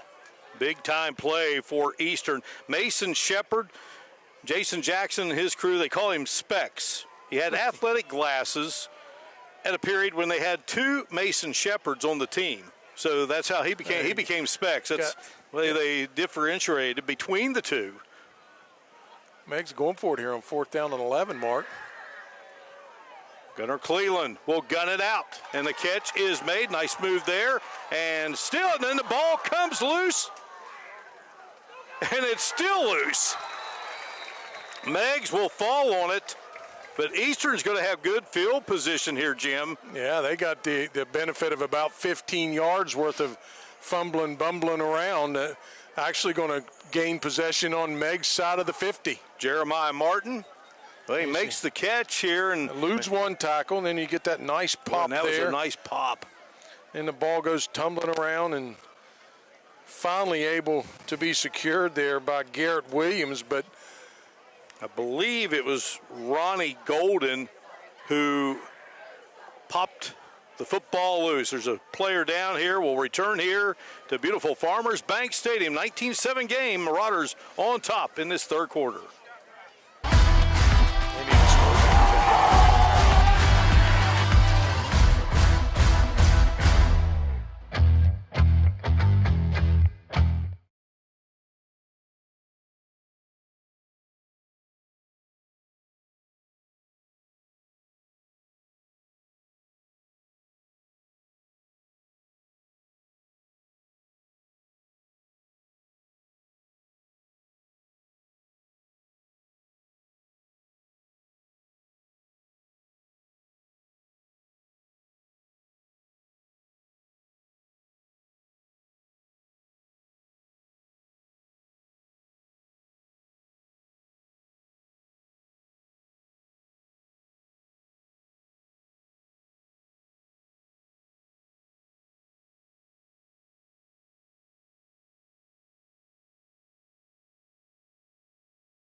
Hey, everybody, I've got Chris Miller at Dutch Miller Kia. You're helping us out this year, Chris. What made you get on board? And so we absolutely love high school athletics. We absolutely love giving back to the community. And the simple fact that we can be involved and help all of these different athletic programs all around the state, I mean, how would you not want to do that? It's high school football season. It's going to be so much fun. We get to watch kids compete and also give back to the community and make sure that these programs have enough resources to take care of these kids. What you're giving is going to make a difference, and it's going to make some athletic department just that much better. Yeah, we're all in the scramble to make sure and have enough resources to take care of our kids. And we look at it like our job at Dutch Miller Automotive is that we believe that our business has a symbiotic relationship with the community that it's privileged enough to do business in. And when we do well, we want to make sure the community does well. So we're always doing everything that we can to give back and make sure that we're able to do the fun things we like high school football. The educators hear it, the parents hear it, the players hear it. We all want to know, where do you keep that checkbook with that big 5-foot check? So we do have big, long checkbooks, big, huge, checkbooks we give away for presentations too. They're around. Mm-hmm. Well, thank you very much, Chris Miller. Very, very good to work with you, and it's a proud situation for Dutch Miller to be in. It really is. We're honored to take part. We can't wait to watch these kids compete. It's going to be an awesome high school football season, and you guys get ready, buckle your shin straps. It's going to be a lot of fun. Let's play ball. Ronnie Golden was the injured player, but he was up and ran off on his own power. And running here with some power is Durst for the Eagles of Eastern to the 30, a 13-yard pick, a big first down play there. Yeah, big chunk there by Durst. They've had that quick trap up the middle pretty much all day, Mark, especially when they have that three-man front that they're using, and they're kind of slanting off of it. Meigs is, and they caught him in the right direction, slanting actually for Eastern, wrong direction for Meigs. Our first downs here in the third quarter being presented by the Clay Center. Yonker handing it off to Durst, and Durst with another big rip right up the middle down to the 10. Going to be about a 21-yard gain. See where they spot it. Yeah, the benefit of a first down, however, they're going to need to go the full distance of 10 to cash this in, and I think we got Durst to down mark after that play, and I'm thinking again with the way I'm seeing it, it looks like cramps, but great hole there up the middle there. Durst, you see good explosion, good eyes down the field. You want to talk about some sportsmanship, a cramping situation, and an Eastern player being helped by Jude of Meigs Local. That's what it's all about. That's exactly what it's all about, guys. I noticed Coach Yates out there earlier when we had Ronnie Golden down with that injury previously on that scrum fumble. He was out there patting him on the knee, telling him he's doing a good job, and that's, like you said, Mark, that's really what it's all about. Well, these two respective head coaches, they were great players in their day. We'll show you some pictures of them as we move along here tonight from their playing days. Jason Jackson at Ravenswood and then later Fairmont. And Nolan Yates at Vinton County and then played football at Glenville. And there's Jason Jackson blocking for the Ravenswood Red Devils, the red and black. Brings back memories for you, Jim, sure those does. devil helmets. That's an actual grass field. Yeah. And then he moved on to Fairmont State University. There he is, number 61, leading the Falcons out for what would then been a big battle in the West Virginia Intercollegiate Athletic Conference. Nolan Yates a little bit later mentioned Nolan playing for Rich Rodriguez and played college basketball. His sons who are on the coaching staff, they were terrific players. Luke Jackson, Jason Jackson, so a terrific player at Ravenswood. He helps coach some when time permits. He played at Newport News. Yonker hands it off, and Edwards was tripped up quickly there by David Young. Yeah, Young did a good job slashing in there on that one. So, of course, you also had Cooper Jude in there on that as well, on that linebacker position. Last thing Eastern needs right now, if they want to keep their momentum about halfway through this third quarter, they definitely got to come away with some points here, being down 2 possessions. They've moved the ball really effectively. Let's see what he's got in his coaching bag for this play. As we watch from high above here in the Bob Winget press box at beautiful Farmers Bank Stadium, and Edwards fights his way to the 5-yard line, maybe inside the 5. Yeah, Edwards did a good job of being elusive there off of that edge, was able to kind of split 2 defenders and get about 5, what appeared to be a no gain. Nice run there by Ethan Edwards. Yeah, it's just a hot, muggy night. Again, it was 87 degrees as we kicked this one off. And these kids have battled, and there is the former Vinton County Viking, Nolan Yates. He's just a terrific tight end. And tell you what, both these guys, I think, put some pads on them. I think they might still be able to get out there and play. I think they still got some eligibility left in them. I know they got enough passion left in them. I know that. Both of them. There's that Meigs team that had that success of going to the playoffs. A proud moment.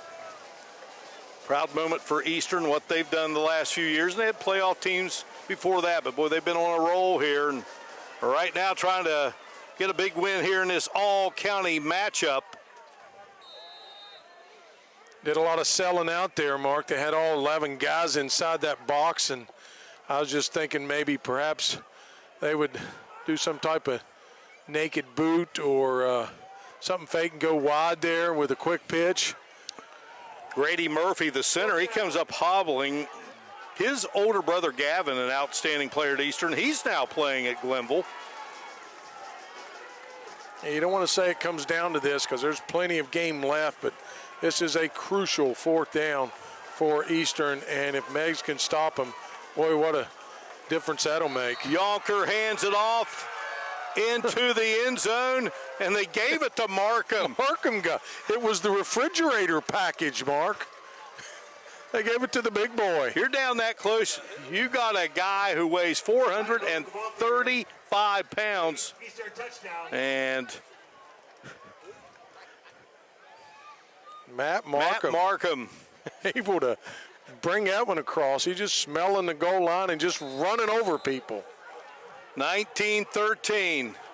Now they got the kicker Wilcoxon out there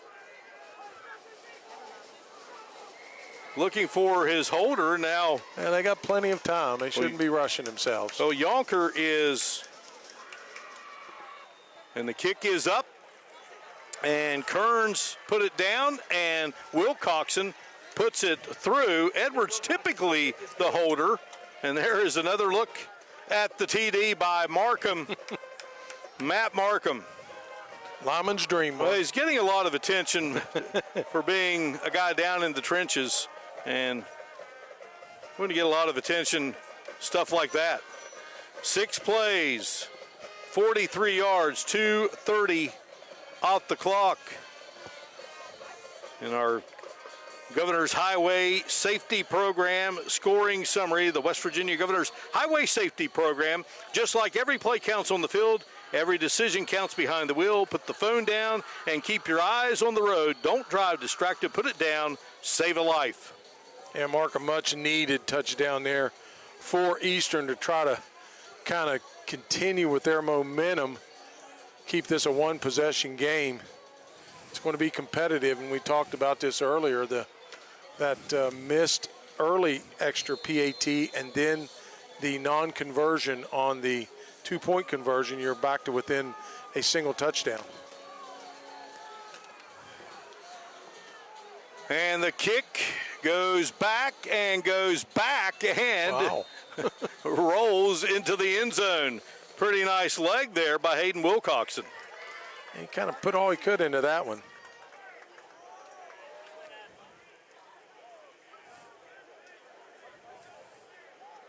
Jan Dills is proud to sponsor the streaming of tonight's FNR game on Facebook and YouTube. Injured in a car wreck? Call Jan Dills, attorneys at law. We won't take no for an answer. Hey, Mark, after this play, we're going to go down to Hannah, but you're going to read over top of it for the T-shirt gun, which is West Virginia Federal Credit Union. Meigs with the football. Following our West Virginia State Building and Construction Trades kickoff, and Cleveland shoots it out on the near side. Isaiah Arms has it and journeys to first down yardage. And a big hit there. Well, I think it's another cramp issue. I believe it's Golden. I believe you're right, Mark. It is Golden down. He had a nice pop there, but I think we're back to the whole cramping issue again. There's some.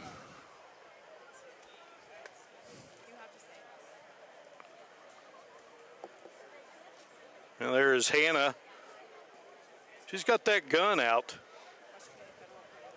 And our T-shirt gun this season being presented by the West Virginia Federal Credit Union.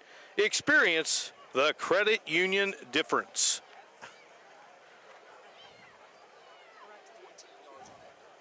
"14-yard pickup by Arms." Well, you talk about the history of Meigs, and we mentioned Charles Chansey starting this program and how interesting it was that they had to have all the kids stay at the high schools they were attending, but they still had Meigs athletics, and Charles Chansey leads the Marauders to a 9-1 record. He played at Marshall and got into coaching. He was the head coach of the old Pomeroy Panthers, had the Rutland Red Devils, and they had also the Middleport Yellow Jackets. They're the Eastern Eagles, a historic team in 1965. That's the team they'll honor later in the season. Had a couple of undefeated teams. 1971, then they did it again, Jim, in 1981. And of course, Jason Jackson and the great teams he's had. There's that 81 team. Head coach that year was Arch Rose, 10-0. Eastern established in 1955 a merger of Chester High School and Olive Orange High School. For the 1955, 56, and 56, 57 school years, Eastern were held at the former Chester and Olive Orange school buildings. The current unified building along Route 7 opened in the fall of 1957. Getting up slowly for Meigs, David Young. Yeah, got the recipient of there, a little bit of that contact there while he was down, kind of compromised his position a little bit. Haven't found a lot of success up the middle, but they certainly have on throwing the ball out wide and getting those quick passes and getting those speedsters out in that open field. Eastern initiated football in that 1955 football season. Hartzell Dodrell was the head coach, ball falling incomplete. Jason Jackson's the 26th head coach in school history, high above here from Farmers Bank Stadium in this 1914 battle with 4:37 to go in the third. A dandy here in Meigs County, Ohio. They got trips left, Mark. Obviously a passing situation there for Gunnar Cleveland. See what kind of pressure Eastern can put on him. Cleveland, 160 plus, 2 touchdowns, dancing around, looking. Boy, he's got great eyes, and now he's going to take off with the football. And Gunnar Cleveland, I think they got him right before he reached the marker. He's going to be close. Yeah, I believe he's a yard short, Mark. And I don't know, it'll be an interesting call here, Coach Yates, and what he's kind of a gut check for him. And Jim, we were excited to see Gunnar Cleveland in action. Getting a young man missed almost all of last year, and he has not disappointed. And Yonker has done a very nice job orchestrating the offense for Eastern. He certainly has. I think it'd been an appropriate time for Meigs to call a timeout, and they do. Ladies and gentlemen, check your split the pot tickets one more time. Well, there is what they are playing for, and much more tonight, but certainly the Tri-State Trophy presentation will come up after the game, our Champions of the Game trophy. And just waiting. And I don't know, I don't think Dan Carney's going to scoop and score tonight. You know, he has been known to scoop that trophy up and take off with it. It's early in the season, Mark. That's all we can say. Dan, the man, it's a little early for him. He's out of his element. It's not a Friday, it's a Saturday. It's the first game of the year. I mean, we'll get him on track here soon. Well, they chose this game on Saturday. We are certainly glad they did. I think everyone in Meigs County is. And I'm sure, though, by yesterday, maybe the coaches are thinking, oh, boy, wish we were playing on Friday night. But here they are. What an atmosphere here on Saturday night. Meigs 2 of 6 on third downs, 1 of 3 on fourth downs, and here they go. 4th and 1. See, they try to pull the Eagles offsides here. And the ball's loose, and it's scooped up. There's a flag on the play, but the football is scooped up by Brogan Spencer. And Spencer will be taken down at the 15-yard line. Arms got him down. There is a flag on the play. Yeah, I'm not sure what that was, whether that was a mark on the flag or they weren't set. He's going to see what he's got. Yeah, that's against Meigs, so that's going to be Eastern's ball. What a swing of momentum here in the third quarter. Wow. The Eagles. He just never really, Cleveland never really secured it. Of course, you know, Mark, as we've talked about pretty much this whole game, who was the catalyst behind that? The senior Matt Markham right there in the middle, the 6'3", 303 guy. He is a force to reckon with. Eagles have the football at the 23-yard line. Yonker hands it straight ahead. Durst inside the 10-yard line. I have been impressed by Durst. And Durst is just sophomore, like machine. I know, he's a machine. You see him there and you think he's going to go down easy. I mean, he's only $160 and he's a sophomore, like you said, but man, he just keeps him legs going and he's like a little jitterbug. Yonker gets in under center. Grady Murphy. Hand it off to Edwards, who slices to the 5. That ground attack still effect. I'm sure Coach Jackson happy about his results on the ground, maybe not so much on the penalties, but first and goal for the Eastern Local Eagles as we're closing in on less than about 3 minutes to go in this third quarter. Bridge Valley Community and Technical College first down. Bridge Valley Community and Technical College, find your plan. Find your path. And the Eagles trying to find the path to the end zone here. 1st and 5. Yonker going to be swallowed up. They got really lucky there on that one, Mark, because Yonker kind of had a miss. I don't want to say it was a miss snap, but a little bit of a bobble and cost the timing there. You're going to see there he just kind of took it and was met with a host of marauders there for no gain, perhaps a 1.5 yard loss there. 3rd down. I think that's 2nd down and 5. 13 first downs for Eastern. Following that Bridge Valley Community and Technical College first down a moment ago. Durst and nowhere to go there. Got him pretty quickly there. Nice defensive play by the Marauders. And the tackle was made by Braden Goebel, the sophomore. Again, he started last half of the season. 2:35 to go here in this third quarter of play. Timeout, Eastern has called a timeout. We mentioned that Meigs Local capturing victory in our FNR series back in 2019 over Alexander on a Thursday night, Halloween night. Southern Local, the other high school here in Meigs County, captured a victory in an FNR game at none other than Flynn Field. Knocked off the Ravenswood Red Devils, who at the time, Jason Jackson was an assistant on that team. Cassidy Wilford had a really nice team that season, didn't have very many players, but Logan Drummer and the crew winning that night. See big old Cole Smith coming there in on defense, going to plug up that middle. See what kind of play calling strategy Coach Jackson has in mind here on 3rd and goal from the 3. Yonker pitching, and they slowed up Durst. Durst kept coming. He's taken down. Good job by the Marauders. Yates there on the stop. Tackett was there. And Durst, a great job of keeping his bounce. He could have lost 6 or 7 there. Nice stiff arm, good balance there. You see how he got it back down to the 2.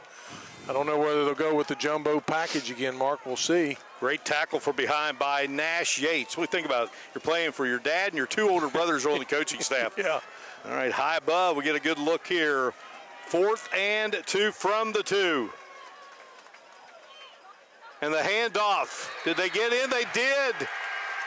Touchdown, Durst. Eastern has taken its first lead of the game with 1:50 to go here in this third quarter of action. That's putting an awful lot of confidence on your front five, Mark. You got 2 yards to get it, to take the lead, and he didn't even hesitate. Coach Jackson said, we're going for it, we're going in, and that was a gut check right there. A lot of trust and a lot of faith in that front five. Well, a 20-19 lead, and all indications here, the Eagles are going to line up and go for 2. Yeah, and the extra point really has no meaning. Yonker, Edwards, the former quarterback, launches, and good job there by the Marauders. Pass intended for Kearns, and Ian Metzger, a lockdown DB according to Nolan Yates. He gets the stop there. You take a look at the touchdown by Durst. Yeah, Durst able to grind that one out. Nice scheme there by Eastern, go with a kind of a sweep pass, and Metzger the senior was able to close down and make the contact right as the receiver was trying to secure the 2-point conversion. It failed for Eastern, but they come away with the lead, Mark.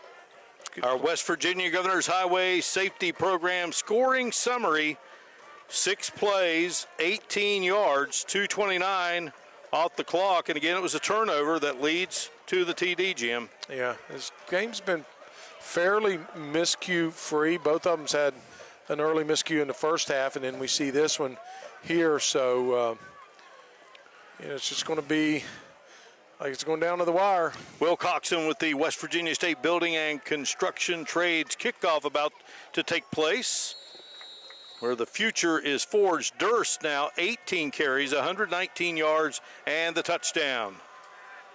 Speed to burn back there deep for the Marauders, and it's going to be White who will bring it out. Well, what a block there. There is a flag out, and then a big stick on White. Yeah.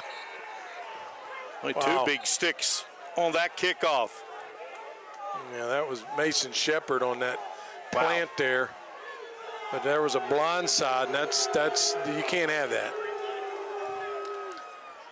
I mean, sensational block. Fans, love it. They love that kind of contact. But you'll see here it was Jacob Parker, the junior. He kind of sees, here comes the backside blind. Yep, that's an automatic penalty. Parker, an outstanding player.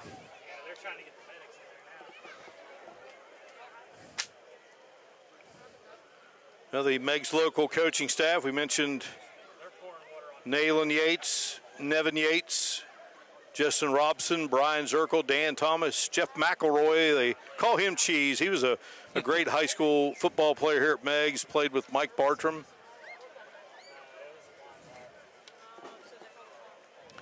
Jason Jackson's crew: Cody Murphy, Rob Markham, Dan Short, Tyler Britton, Brady Yonker, Tom Parker.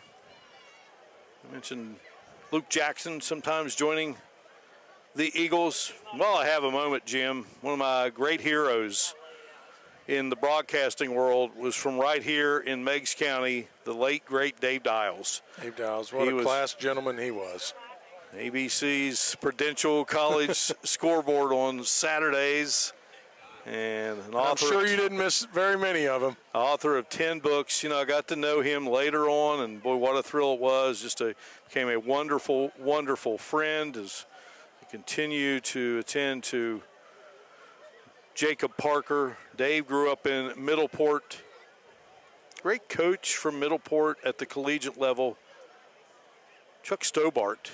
He was the head coach at Toledo, Utah. He was the offensive coordinator at Ohio State when they had Eddie George. Oh, wow. He played at Ohio University, and well, he had an incredible career. So just a lot of great folks have come out of Meigs County. A lot of Ohio's beautiful little considered communities. One of the football factories of the nation, Mark. No doubt. Some of the best players in the country have come out of the state of Ohio. Parker is up, and that is good. Kind of looks like he's holding a rib there. Mark, I noticed earlier he was kind of holding that rib coming off. So, you know, coaches talk about this, and it's easy to say because, you know, we're here, sitting here on the sideline, but you tell these kids get that head on a swivel, and what they mean by that is you look left, you look right, and you better keep looking because when they come at you blindside, of course, they got penalized for it, but the greater penalty is, you know, you got Jacob Parker being out of the game right now.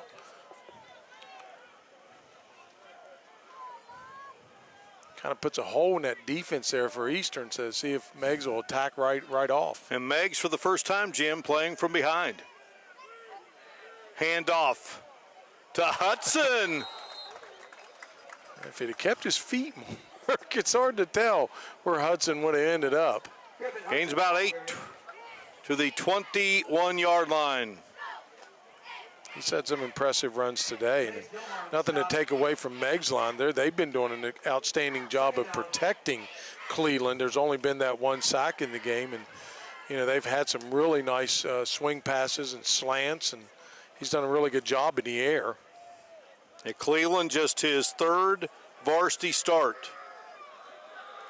Led the Marauders to a win over Gallia Academy last year in the opener. Injured in the second game. Here's Jude, and Jude got slowed up there by the Swiss Army knife of Ronnie Golden. Yeah, he used the old scissors kick there. But it is a first down. Golden had 47 tackles a year ago. Meigs under no sense of urgency here, Mark. We have a whole nother quarter, so no sense in making an early mistake here on this drive.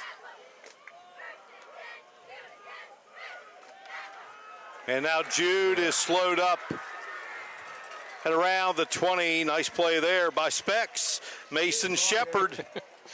Specs. Love that. Well, you got two guys with the same name. Yeah, well, you got to come up with a distinguish somehow. You got to love it. Coach Jackson tell me that story, and of course I'm thinking, oh, there's people at that time, they still wear athletic glasses, you know? Yeah. All right, time is winding down here, and don't forget, after the game, we will have the school bus stop of the game presented by NHTSA. And we got a lot of stops yet to make. Fourth quarter coming up here on this special Saturday edition of our Go-Mart Friday Night Rivals Game of the Week presented by Glenville State University. It's Eastern 20 and Meigs 19 from beautiful Marauder Field at Farmers Bank Stadium.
Away we go to the fourth quarter here at Farmers Bank Stadium on the campus of Meigs Local High School on the outskirts of Pomeroy, Ohio. Great to have you with us. The banks of the Ohio River. High school football is alive in the great state of Ohio. And we got a good one here. 20-19, Eastern on top of Meigs Local. Marauders with the football and, well, trying to ride out Blackston there on the handoff, and a good job there by the Eastern defense as Brogan Spencer came blasting in. Yeah, just blew that play up. They didn't really have a chance to develop it. He came off of nobody blocking him. It was just a missed assignment. Weight room warrior, according to Jason Jackson. He's 5'10", 200-pound junior. Just says no nonsense. Yes, sir, no, sir. High motor, big play there. 3rd and 18 from the 17-yard line. Gunner Cleveland. He's played well here, and he's a big play for the Marauders. Pressure on him. Sets up Guns, and a catch is in and out of the hands of Isaiah Arms. That would have been a first down play. Oh. Pass intended for Arms. It's a really nice ball there by Cleveland. He's right in the middle. Maybe just to let him a little bit too much. You see Arms here stretching out, diving for it. Wasn't able to secure it. Blackston will go back in punt formation. It is the first punt of the game. I was getting ready to say, for the Mark, Marauders. I don't believe Meigs has punted the ball yet. And forgive me, it is Jude as the punter. Blackston's the kicker, and the snapper is Grayson Powell. And that ball was partially blocked, and it's loose, and it is scooped up by Cade Newland. Mentioned his name earlier. In his distant cousin, Pat, a former Eastern coach, and Newland with a big play there. And maybe get another look at to see who got a piece of that punt attempt by Cooper Jude.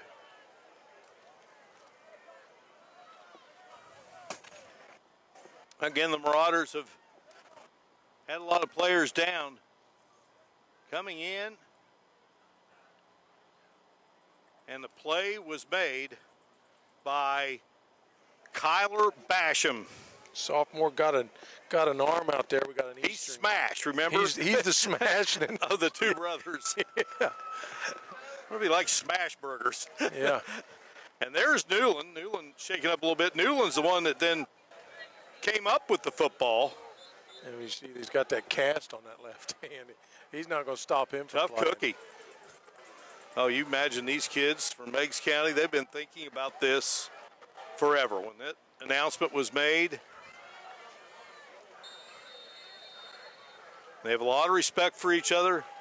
But you know they were passing each other at the Meigs County Fair. The fairgrounds are just across the road here. Yeah. Said, hey, we'll see you guys. See you in a couple of weeks. On August 23rd. All right, Eagles with the ball. Hand it off, and finding daylight is Golden. Golden to the 9. 6-yard gain for Ronnie Golden, the center of the Eagles a year ago. Metzger on the stop. Second down. And you're going to see a lot of ball control here from Jason Jackson's team. They're going to certainly take the clock all the way down if they can. Clock's their friend right now, but on the other side of that, you don't want to lose the tempo of the momentum. You get 6 right out of the gate on first down. You just want to keep going. Now Markham is now the center for the Eagles.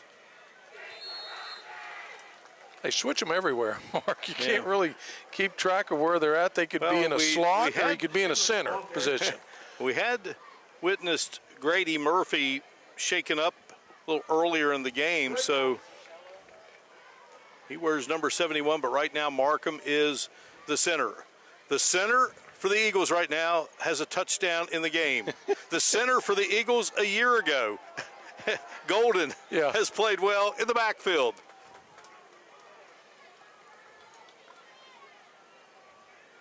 Yonker takes the snap. Yonker is in trouble, and Yonker, I thought for a moment he might escape, but a good job by the Marauders to bring him down. Bryce Butcher in there on the play. Another Eagle slow to get up. Yeah, somewhat of a little bit of a curious play there. I know they were looking for misdirection, but that play developed so slowly that Meigs was able to just stay at home to where they were. They weren't selling out for the inside handoff. These kids have battled here tonight, and speaking of battles, we got a Mountain State Athletic Conference battle as West Virginia high school football action. There will be a few games on Thursday night before the first big Friday in the Mountain State, and we will be there at Steve Edwards Senior Field on the campus of George Washington High School in the capital city. And Steve Edwards Jr. and his GW Patriots meeting up with Brad Dingus's Spring Valley Timberwolves on our Go-Mart Friday night rivals. Game of the week presented by Glenville State University Thursday at 7:30. Down to Hannah Klein we go. Hey, Mark, I have a couple fans here. You guys got to tell me your names, okay? Sam, Trevor, Keaton, Braxton. Awesome. And how awesome is it being here for week 1 of football? Really fun. Yeah. What's your favorite part about being here? The games. Who are you cheering for? I see a lot of different colors here tonight. We're definitely Meigs. Yeah. Okay, what's your expectation for tonight's game? We're nearing in on the end of the game. The win. Yeah, the win, basically. All right, I need your loudest cheer as we're going to go ahead and send it back to Mark Martin up in the booth. Can I hear you cheer? Yeah! All right, Mark, I'll send it back to you. Hannah always finds the great fans.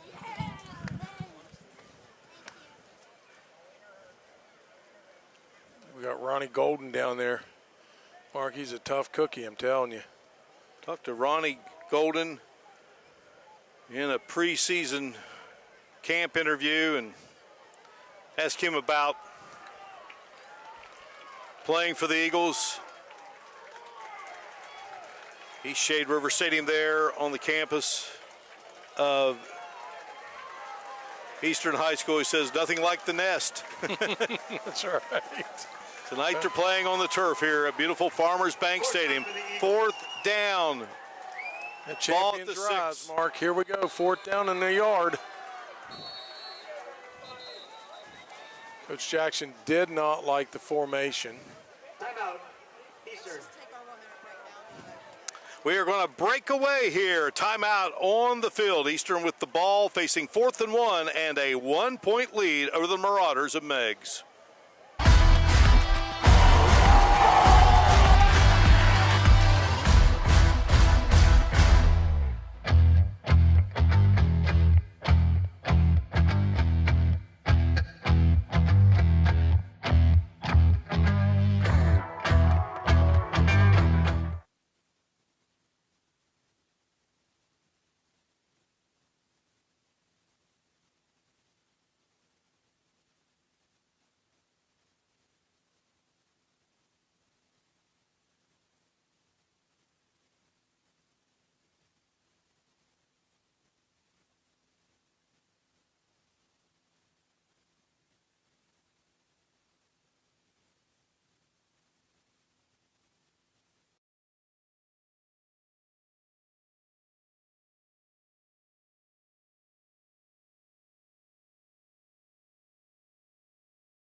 Well, before he was the outstanding athletic director at Meigs Local High School, he was an outstanding player, Kevin Musser, playing for the Marauders back in the 90s. And I talked to a guy over in Ripley who is from here, and we were talking about doing this game and mentioned how great Kevin has been to us. And he said, let me tell you something. That guy was really fast.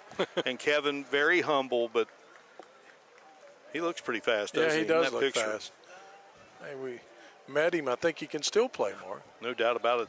Jan Dills is proud to sponsor the streaming of tonight's FNR game on Facebook and YouTube. Injured in a car wreck? Call Jan Dills, attorneys at law. We won't take no for an answer. 4th and 1. Football at the 6. Eastern with a 1-point lead and looking to keep this drive going and add to its. Handing it off, and Edwards slams off the right side. Did he get it? It appears he did break the 5, which is what they needed for the first down. Metzger was in there on the stop, and it is indeed a first down. Our first downs here in the fourth quarter presented by the Clay Center, where science and art come alive. The green and white clad Eastern Eagles and the maroon Meigs Local Marauders. Yonker gets the snap. Yonker keeps the football, and Yonker going to be taken down by Metzger. And Nolan Yates said about that kid, the senior, lockdown DB, and boy, he comes from the secondary and makes the play. Yeah, really nice speed closing there on Yonker, the sophomore. What a huge loss there. 7 yards. Yeah. And they had first and goal. Now it's second and goal from nearly the 12. We just saw for Eastern number 42, Jacob Parker, come back in and then come off the field.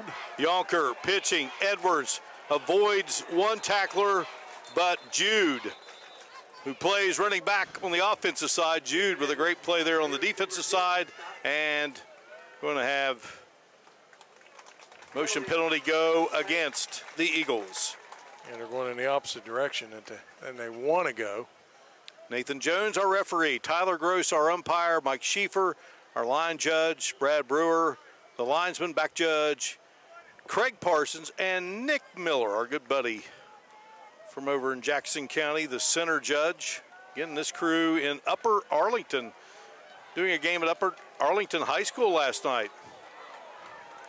Yeah, I was not surprised that Coach Yates declined that penalty. That yardage really doesn't matter. What you want is downs, less downs for them to have the ball. 3rd and 11, and not much there for the Eagles. Edwards got the call, and David Young made the tackle. So Will Coxon is a decent kicker. Jason Jackson says this guy can nail them. No, I have no doubt he has the leg to do it. We've seen him in warm-ups and also saw him in the game, so this distance shouldn't really matter to him. They were having some snap issues earlier, so. 26 yards away, flags are out. He drills it, but let's check the penalty. Field goal is good. Penalty marker on the play. The general rules, if against the defense and the points are on the board, you take the points. We'll see what the initial call here is. Against Eastern. They just can't get out of their own way, Mark.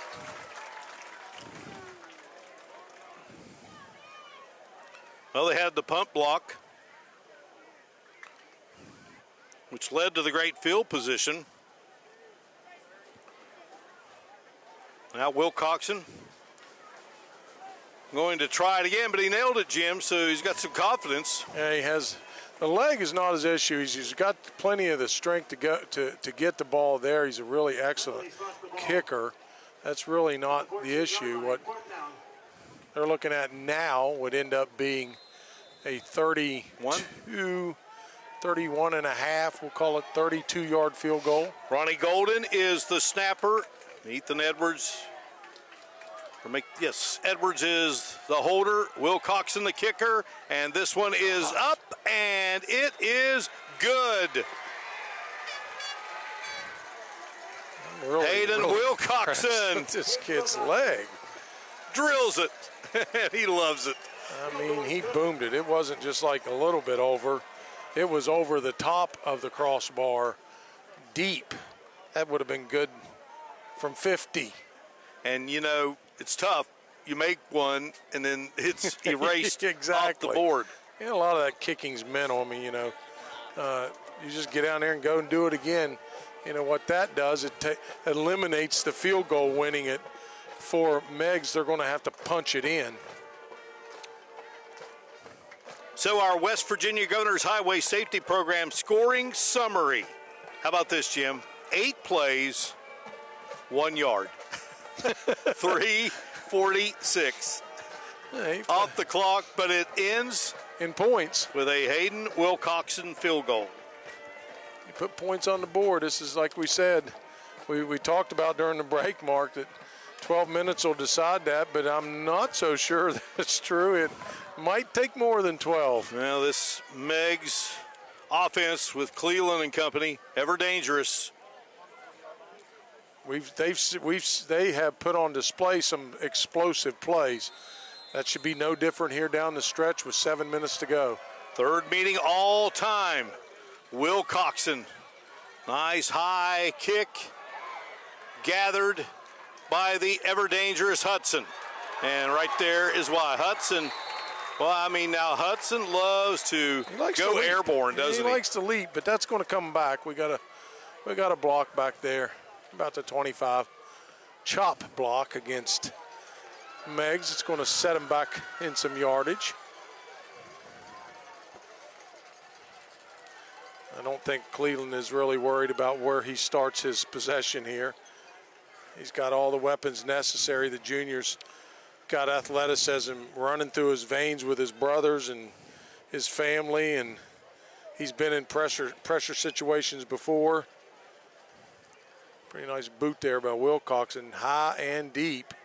Kind of muffed there, but you're going to see right there that chop block on the backside. The one that, not the one that flipped, but the one from the backside coming from the sideline. That was the chop block that it's going to cost him about 25 yards.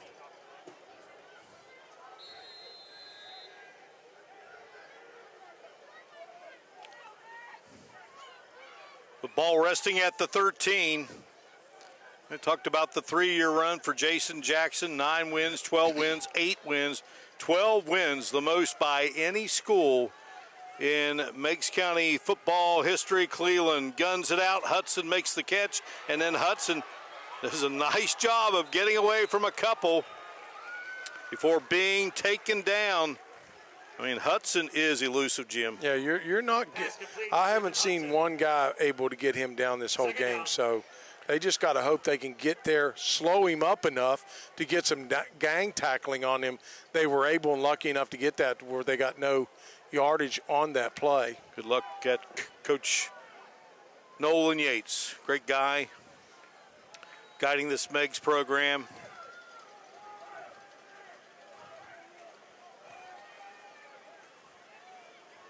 Second and 11. Hudson in motion.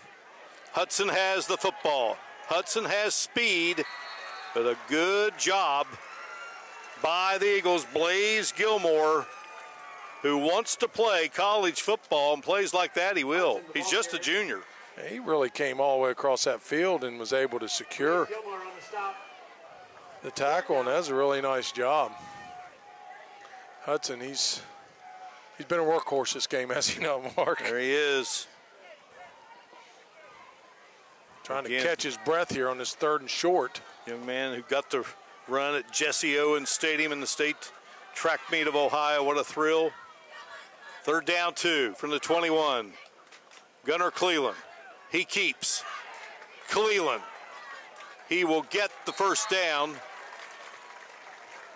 Tackle made over there by Kyler Basham.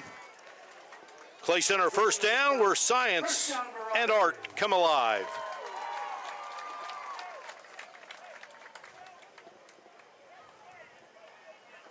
You know, Bob Ashley, the late Bob Ashley, whose son Bob Jr. was a great quarterback here. I mentioned those 3 quarterbacks in a row, Bob Ashley, Mike Chansey, Mike Bartram. He coached at Eastern for 4 seasons, was a head coach here at Meigs.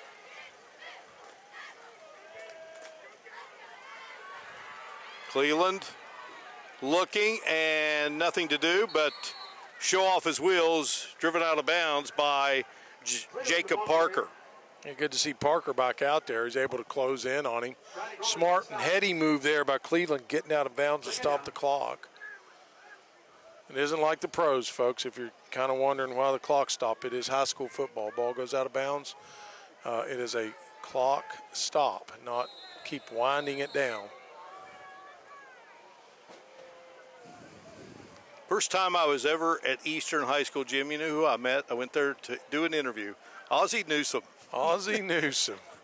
They were having a fundraiser trying to save athletics at Eastern High School, and Ozzie Newsom was gracious enough to come. Joe Burrow's mom, Robin, she's now retired, but she was an elementary teacher and principal at Eastern. Just got out of the profession a couple of years ago. Of course, so proud of Joe Burrow here in southeastern Ohio, and a young man like that gives all these kids the dream of. Yeah, it keeps the dream alive for them, Mark. I mean, knowing that they've had one of their own come out and be one of the most prolific quarterbacks in the NFL in his early career.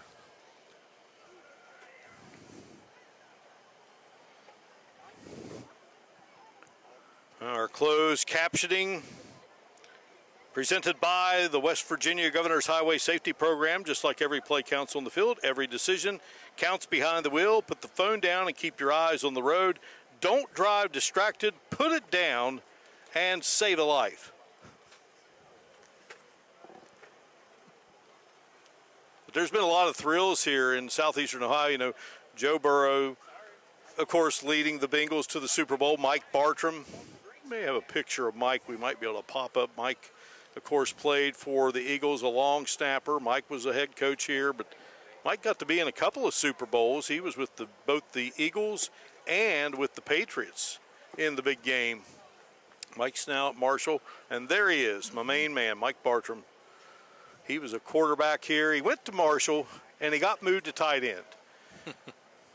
He called his father, Weldon, who built a lot of houses here in Meigs County, the late Weldon Bartram, and said, "Dad, they're not going to play me at quarterback. I want to come home." He said, "Well, good luck finding a way to get home, because I'm not coming to get you." That's a little so hard. He stuck it out, and he became an All-American tight end. And one of his assistant coaches, as we get a good look at the current head coach of the Marauders, Nolan Yates, and he said, "You used to be a quarterback."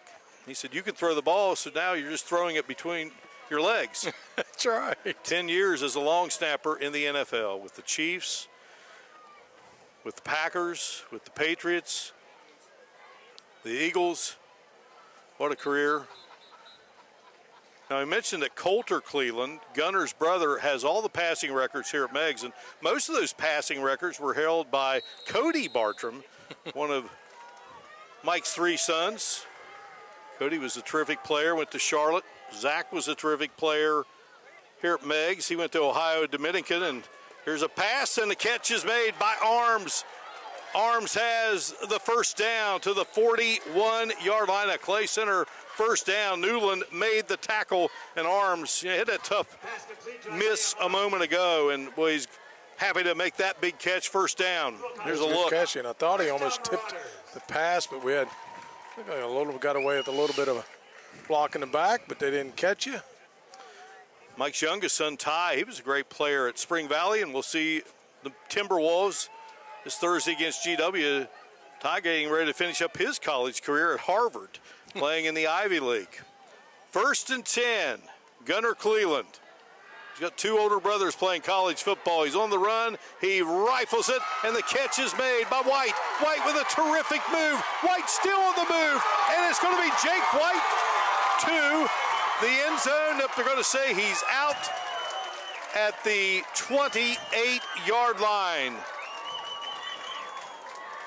Another Eagle down over there on the far side of the field. Check out this play, Jim. Yeah, just great. Finding the open area. Good job by Cleveland. Finds White, kind of does a shift in and then back out, and then turns the jets on. Heads outside. Good stiff arm here. Let's see if he steps out. Yeah, they stopped us a little earlier. Kind of hard to tell from our angle, Mark.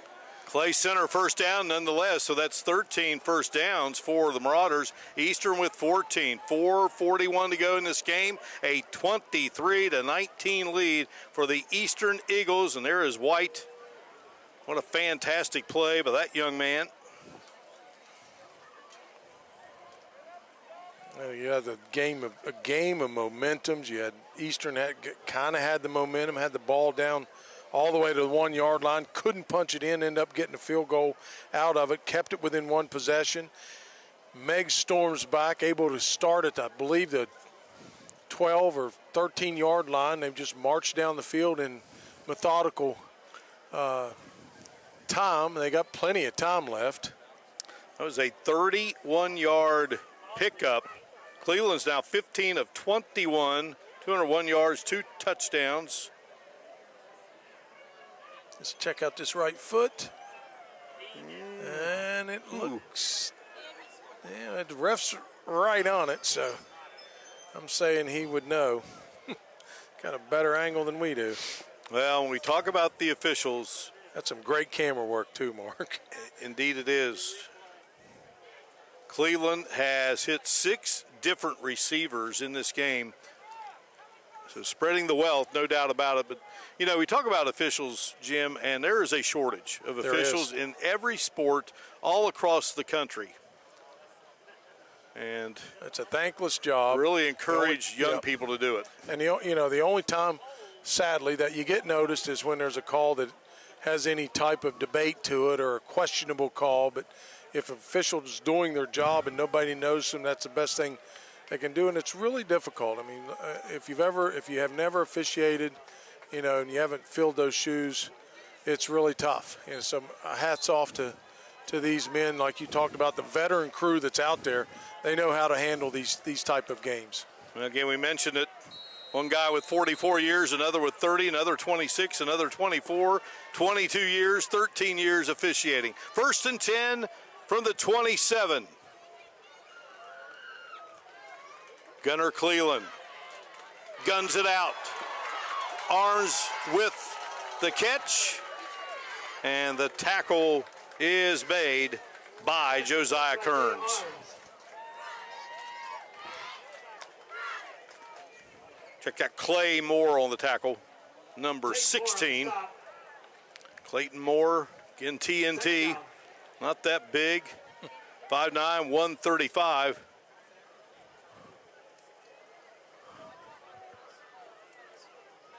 Kearns man's that other side of the field. If you think they're being deliberate, you're seeing it right there. I mean, they're taking that play clock down to about as far as they can take it. Now they're going to need to burn a timeout. Probably spent a little bit too much time on that one, Mark. Yeah, the Marauders. They go down the years of, mentioned the coaches at Meigs Local, and again, football starting in 1955 at Eastern, Hartsel Dodrell, and Bob Martin and Bob Ashley, Dave Strickland, Dick Martin, William Shin. Dick Martin took it back over, then Billy Kincaid, Larry Ritchie, Roger Kirkhart, Spike Berkheimer, Joe Mitchum, Buddy Moore, Arch Rose, gentleman I got to know, Ray Watson. Ray Watson. Who certainly made a great name at Work County High School. Ron Hill, Randy Chirilla, Dave Barr. Dave Barr was a graduate here of Meigs and assistant here, been at Wahama. Casey Coffey, Scott Crispin, Pat Newland, Vic Wallace, Kevin Welsh, Dick Tipton, Dave Tennant, who was also a head coach here. And Pat Newland came back, Jason Jackson. Again, Jason, the 26th head coach. Nolan Yates in his second year here at Meigs. 2nd and 4 from the 21. Marauders trailing 23-19. Cleveland fires and dropped by Hudson, and then he got rocked. Yeah, Hudson saw a piece of that goal line. He wanted it before he had secured the ball. Pretty rare mistake by him. Beautiful ball. Beautiful ball. Beautiful throw there by Gunnar Cleveland. Griffin Hudson had it in his hands, and it's just how it shows. Just shall show you what kind of concentration you need as a receiver to hang on to a ball like that. Coulter Cleveland, he was the winning quarterback when Meigs played on that Thursday night FNR game and defeated Alexander. He was a young pup then.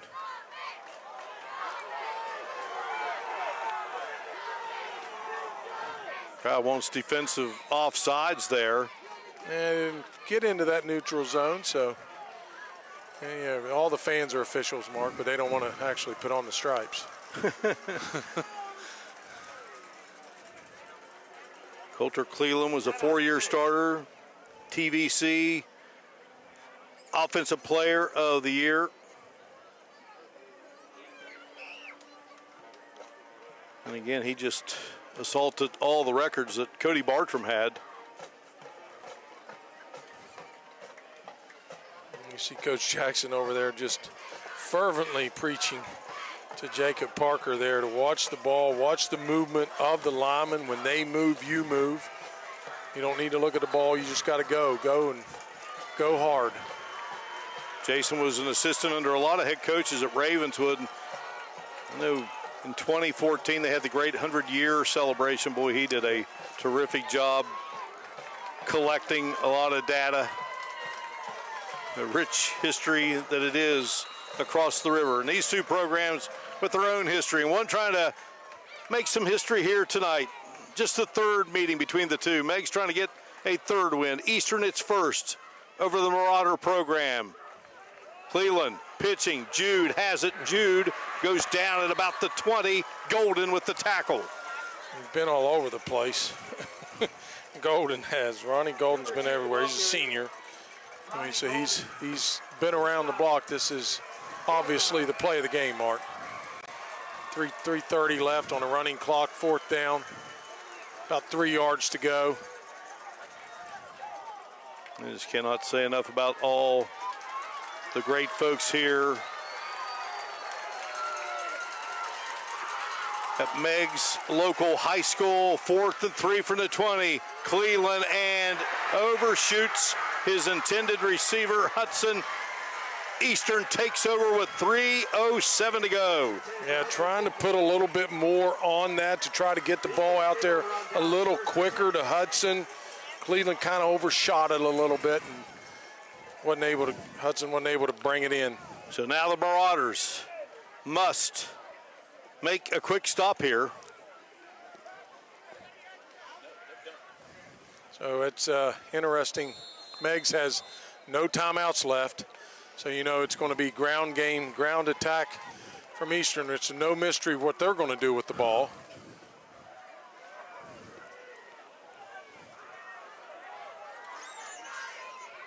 Yonker will hand it off, and Durst. And he moved ahead, and then he goes down. Yates was in there. Fackler was in there.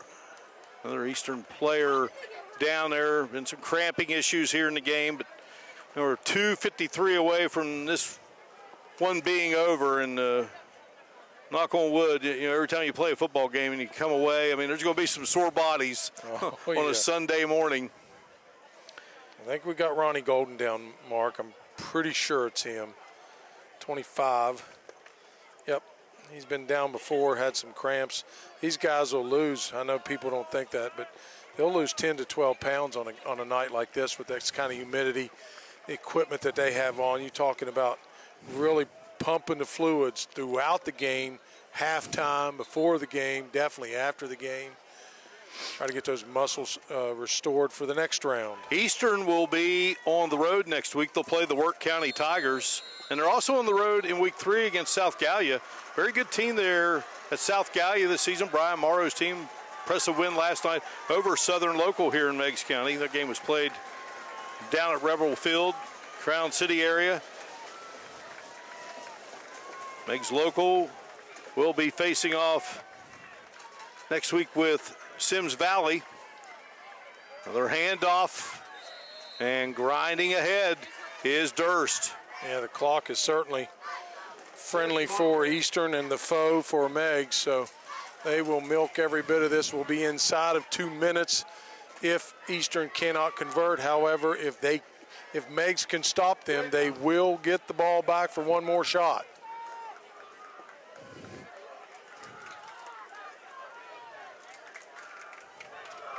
Broke the huddle a little bit early. They got still 12 seconds on the play clock. You see Yonker there is going to kind of milk that down as far as he can. And grinding, and that will be a first down. Well, you know, it was a 19-7 game at one point, Jim. Yes, it was. In favor of the Marauders.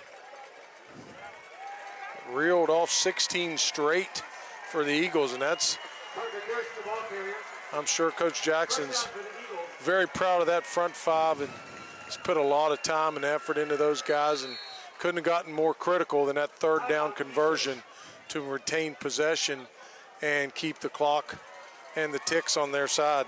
Jason Jackson said when he went to Eastern, he told the principal, I want to speak to every boy in the school, and that includes every boy. He said a lot of times, you make those announcements, anyone interested in football, playing football. he said, I want to see them all one-on-one. So he got them all into a room, into the auditorium, and, and many of them bought in.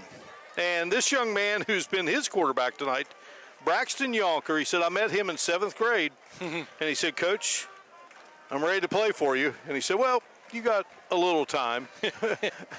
He has certainly changed the culture there at Eastern Local and caused these kids to buy into it. We talked earlier about Ethan Edwards, Ethan Edwards went from being a quarterback to being a running back and didn't even hesitate. So it's a testament to Coach Jackson and the culture that he's changed there at Eastern Local.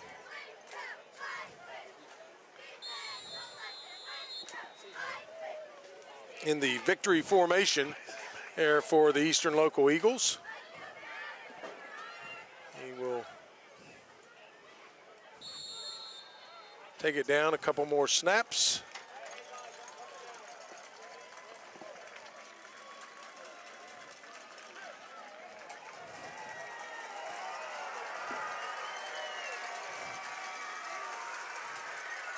Yes. Yeah, he's over 100 yards.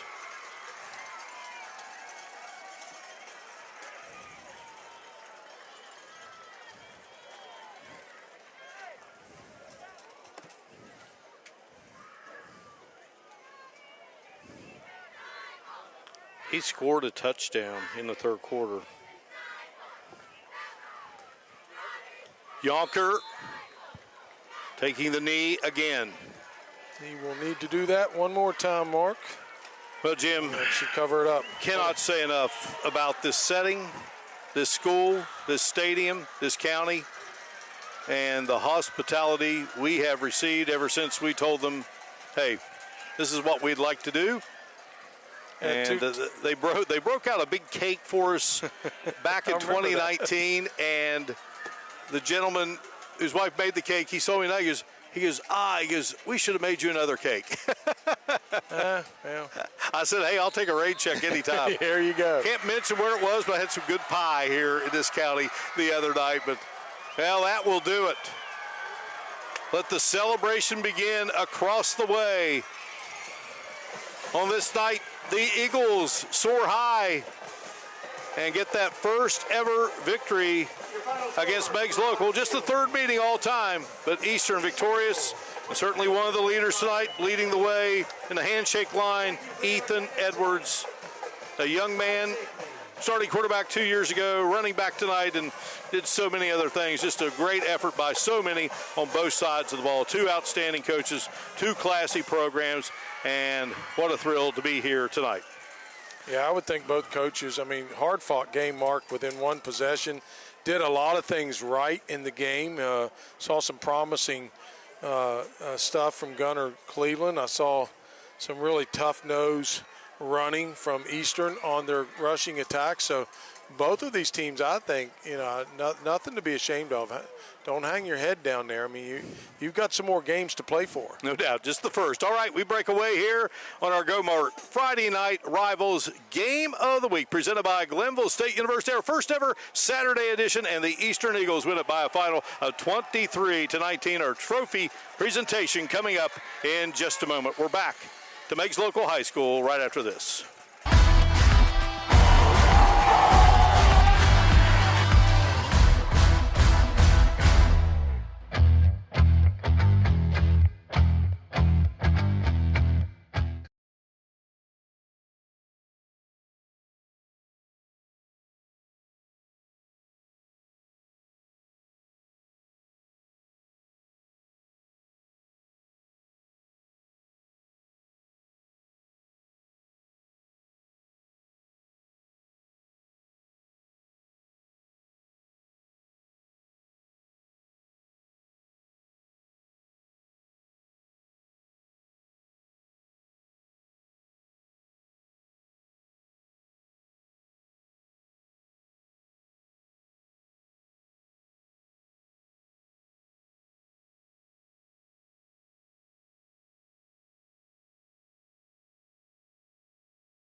This is the School Bus Stop of the Game, presented by NHTSA. Always remember to stop when the school bus arm is out. Well, school buses are out, and our School Bus Stop of the Game, presented by NHTSA. And Brogan Spencer, a 20-yard fumble return. At the moment, it was Meigs 19 and Eastern 14, and that would lead to a go-ahead touchdown for the Eagles. They had not led until that point, and there's the big play. Again, the School Bus Stop of the Game presented by NHTSA. And our Go-Mart player of the game for Jason Jackson and his crew, none other than a young man by the name of Parker Durst, a sophomore, had a sensational game, 21 carries, 131 yards, and a touchdown. So all kinds of things to do here, and we got to present a trophy. Hannah Klein is standing by with the winning Eastern Eagles. Take it away, Hannah. Excitement in the air, Coach, a little emotion going into this, a lot of nerves going into week one. And at halftime, I talked to you guys, we're down, and you just kept blaming yourself. Well, it's my responsibility. You know, I didn't get some things done right. We got in at halftime, and I told those guys exactly what I told you. I said, this is on me. I didn't get some things done that I should have got done, and let's get them done right now. And we got in at halftime, and we adjusted it. These guys, our number one thing is trust, right, guys? Trust yourself first, right? Then your coaches, your teammates, and everybody is all good, correct? Anyway, they trusted us, and that's what it came to, their trust. I never doubted them, okay? It was some of the time there in that game that I didn't know exactly how it was going to end up, but I didn't doubt them. They were all going to leave it on the field, and y'all did, didn't you? Yes, they did. So we're very happy and very proud. Meigs High School is an unbelievable place. I've worked here for 27 years, and my heart goes out to those young men over there. I told them I love them. A bunch of them I have in class, and that part is very tough on me, but I'm very happy for our Eastern Eagles. You guys deserve this tonight. And sitting here, I'm watching grandmas and grandpas and nieces and nephews. What people can't see on TV is the people that have been to all these practices, all of these moments with these players. What kind of tone does that set going into the rest of the season? You know, this is Eastern right there. That's them. If they came and they did some kind of little thing out in the parking lot, they'd be there supporting these guys, right? And I love these people. These people are amazing. They've raised their sons and their grandsons right. The superintendent, Nick Detweiler, our principal, Garrett Hall, our athletic director, Brock Stewart, they're all in for this football team. All of our sports support each other, and that's why these guys and everybody else is really good, and I'm very happy to be their coach. I am very blessed. God put me in the right place, guys. Thank you, guys, for being what you are, all right? Thank you. I am very happy to present you with the FNR Champions of the Week, Week 1. I want to hear from you guys. Congratulations.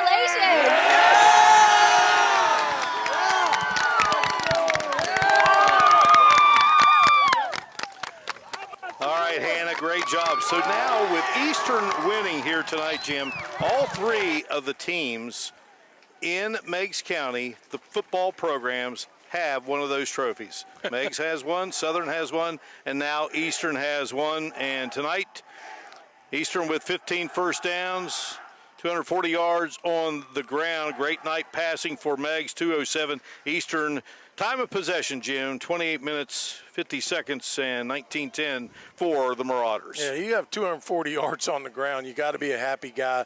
You got to be a little bit even happier and more relieved. You saw a little bit of emotion there. Coach Jackson, sometimes he really gets emotional, but he's a motivator. Those kids believe in him. He trusts in them, just like he said. That's a great win to come down here in this hostile environment and come away with the victory. He picks up his 30th win there as the Eastern head coach in what is season number 4. Many thanks to State Equipment, Bulldog Graphics, Critical Power Management, and just our outstanding crew for what they did here tonight. Again, the great folks at Meigs Local, the classy coaching staff, Nolan Yates at Meigs Local, and certainly to the Eastern Eagles of head coach Jason Jackson. Jim, great being with you as always, my man. We'll see you Thursday. Right. We got a Saturday game, and then we'll turn right around and do a Thursday game. GW and Spring Valley. That will be this coming Thursday night. That is going to do it for Game 1 of our Go-Mart Friday Night Rivals Game of the Week presented by Glenville State University. And your final score, the Eastern Eagles 23, the Meigs Local Marauders 19. What a game. For Jim Mahan, Hannah Klein, and our great crew, this is Mark Martin saying so long from Marauder Field at Farmers Bank Stadium in Pomeroy, Ohio, on the beautiful campus of Meigs Local High School. We thank you for watching the Go-Mart Friday Night Rivals Game of the Week presented by Glenville State University.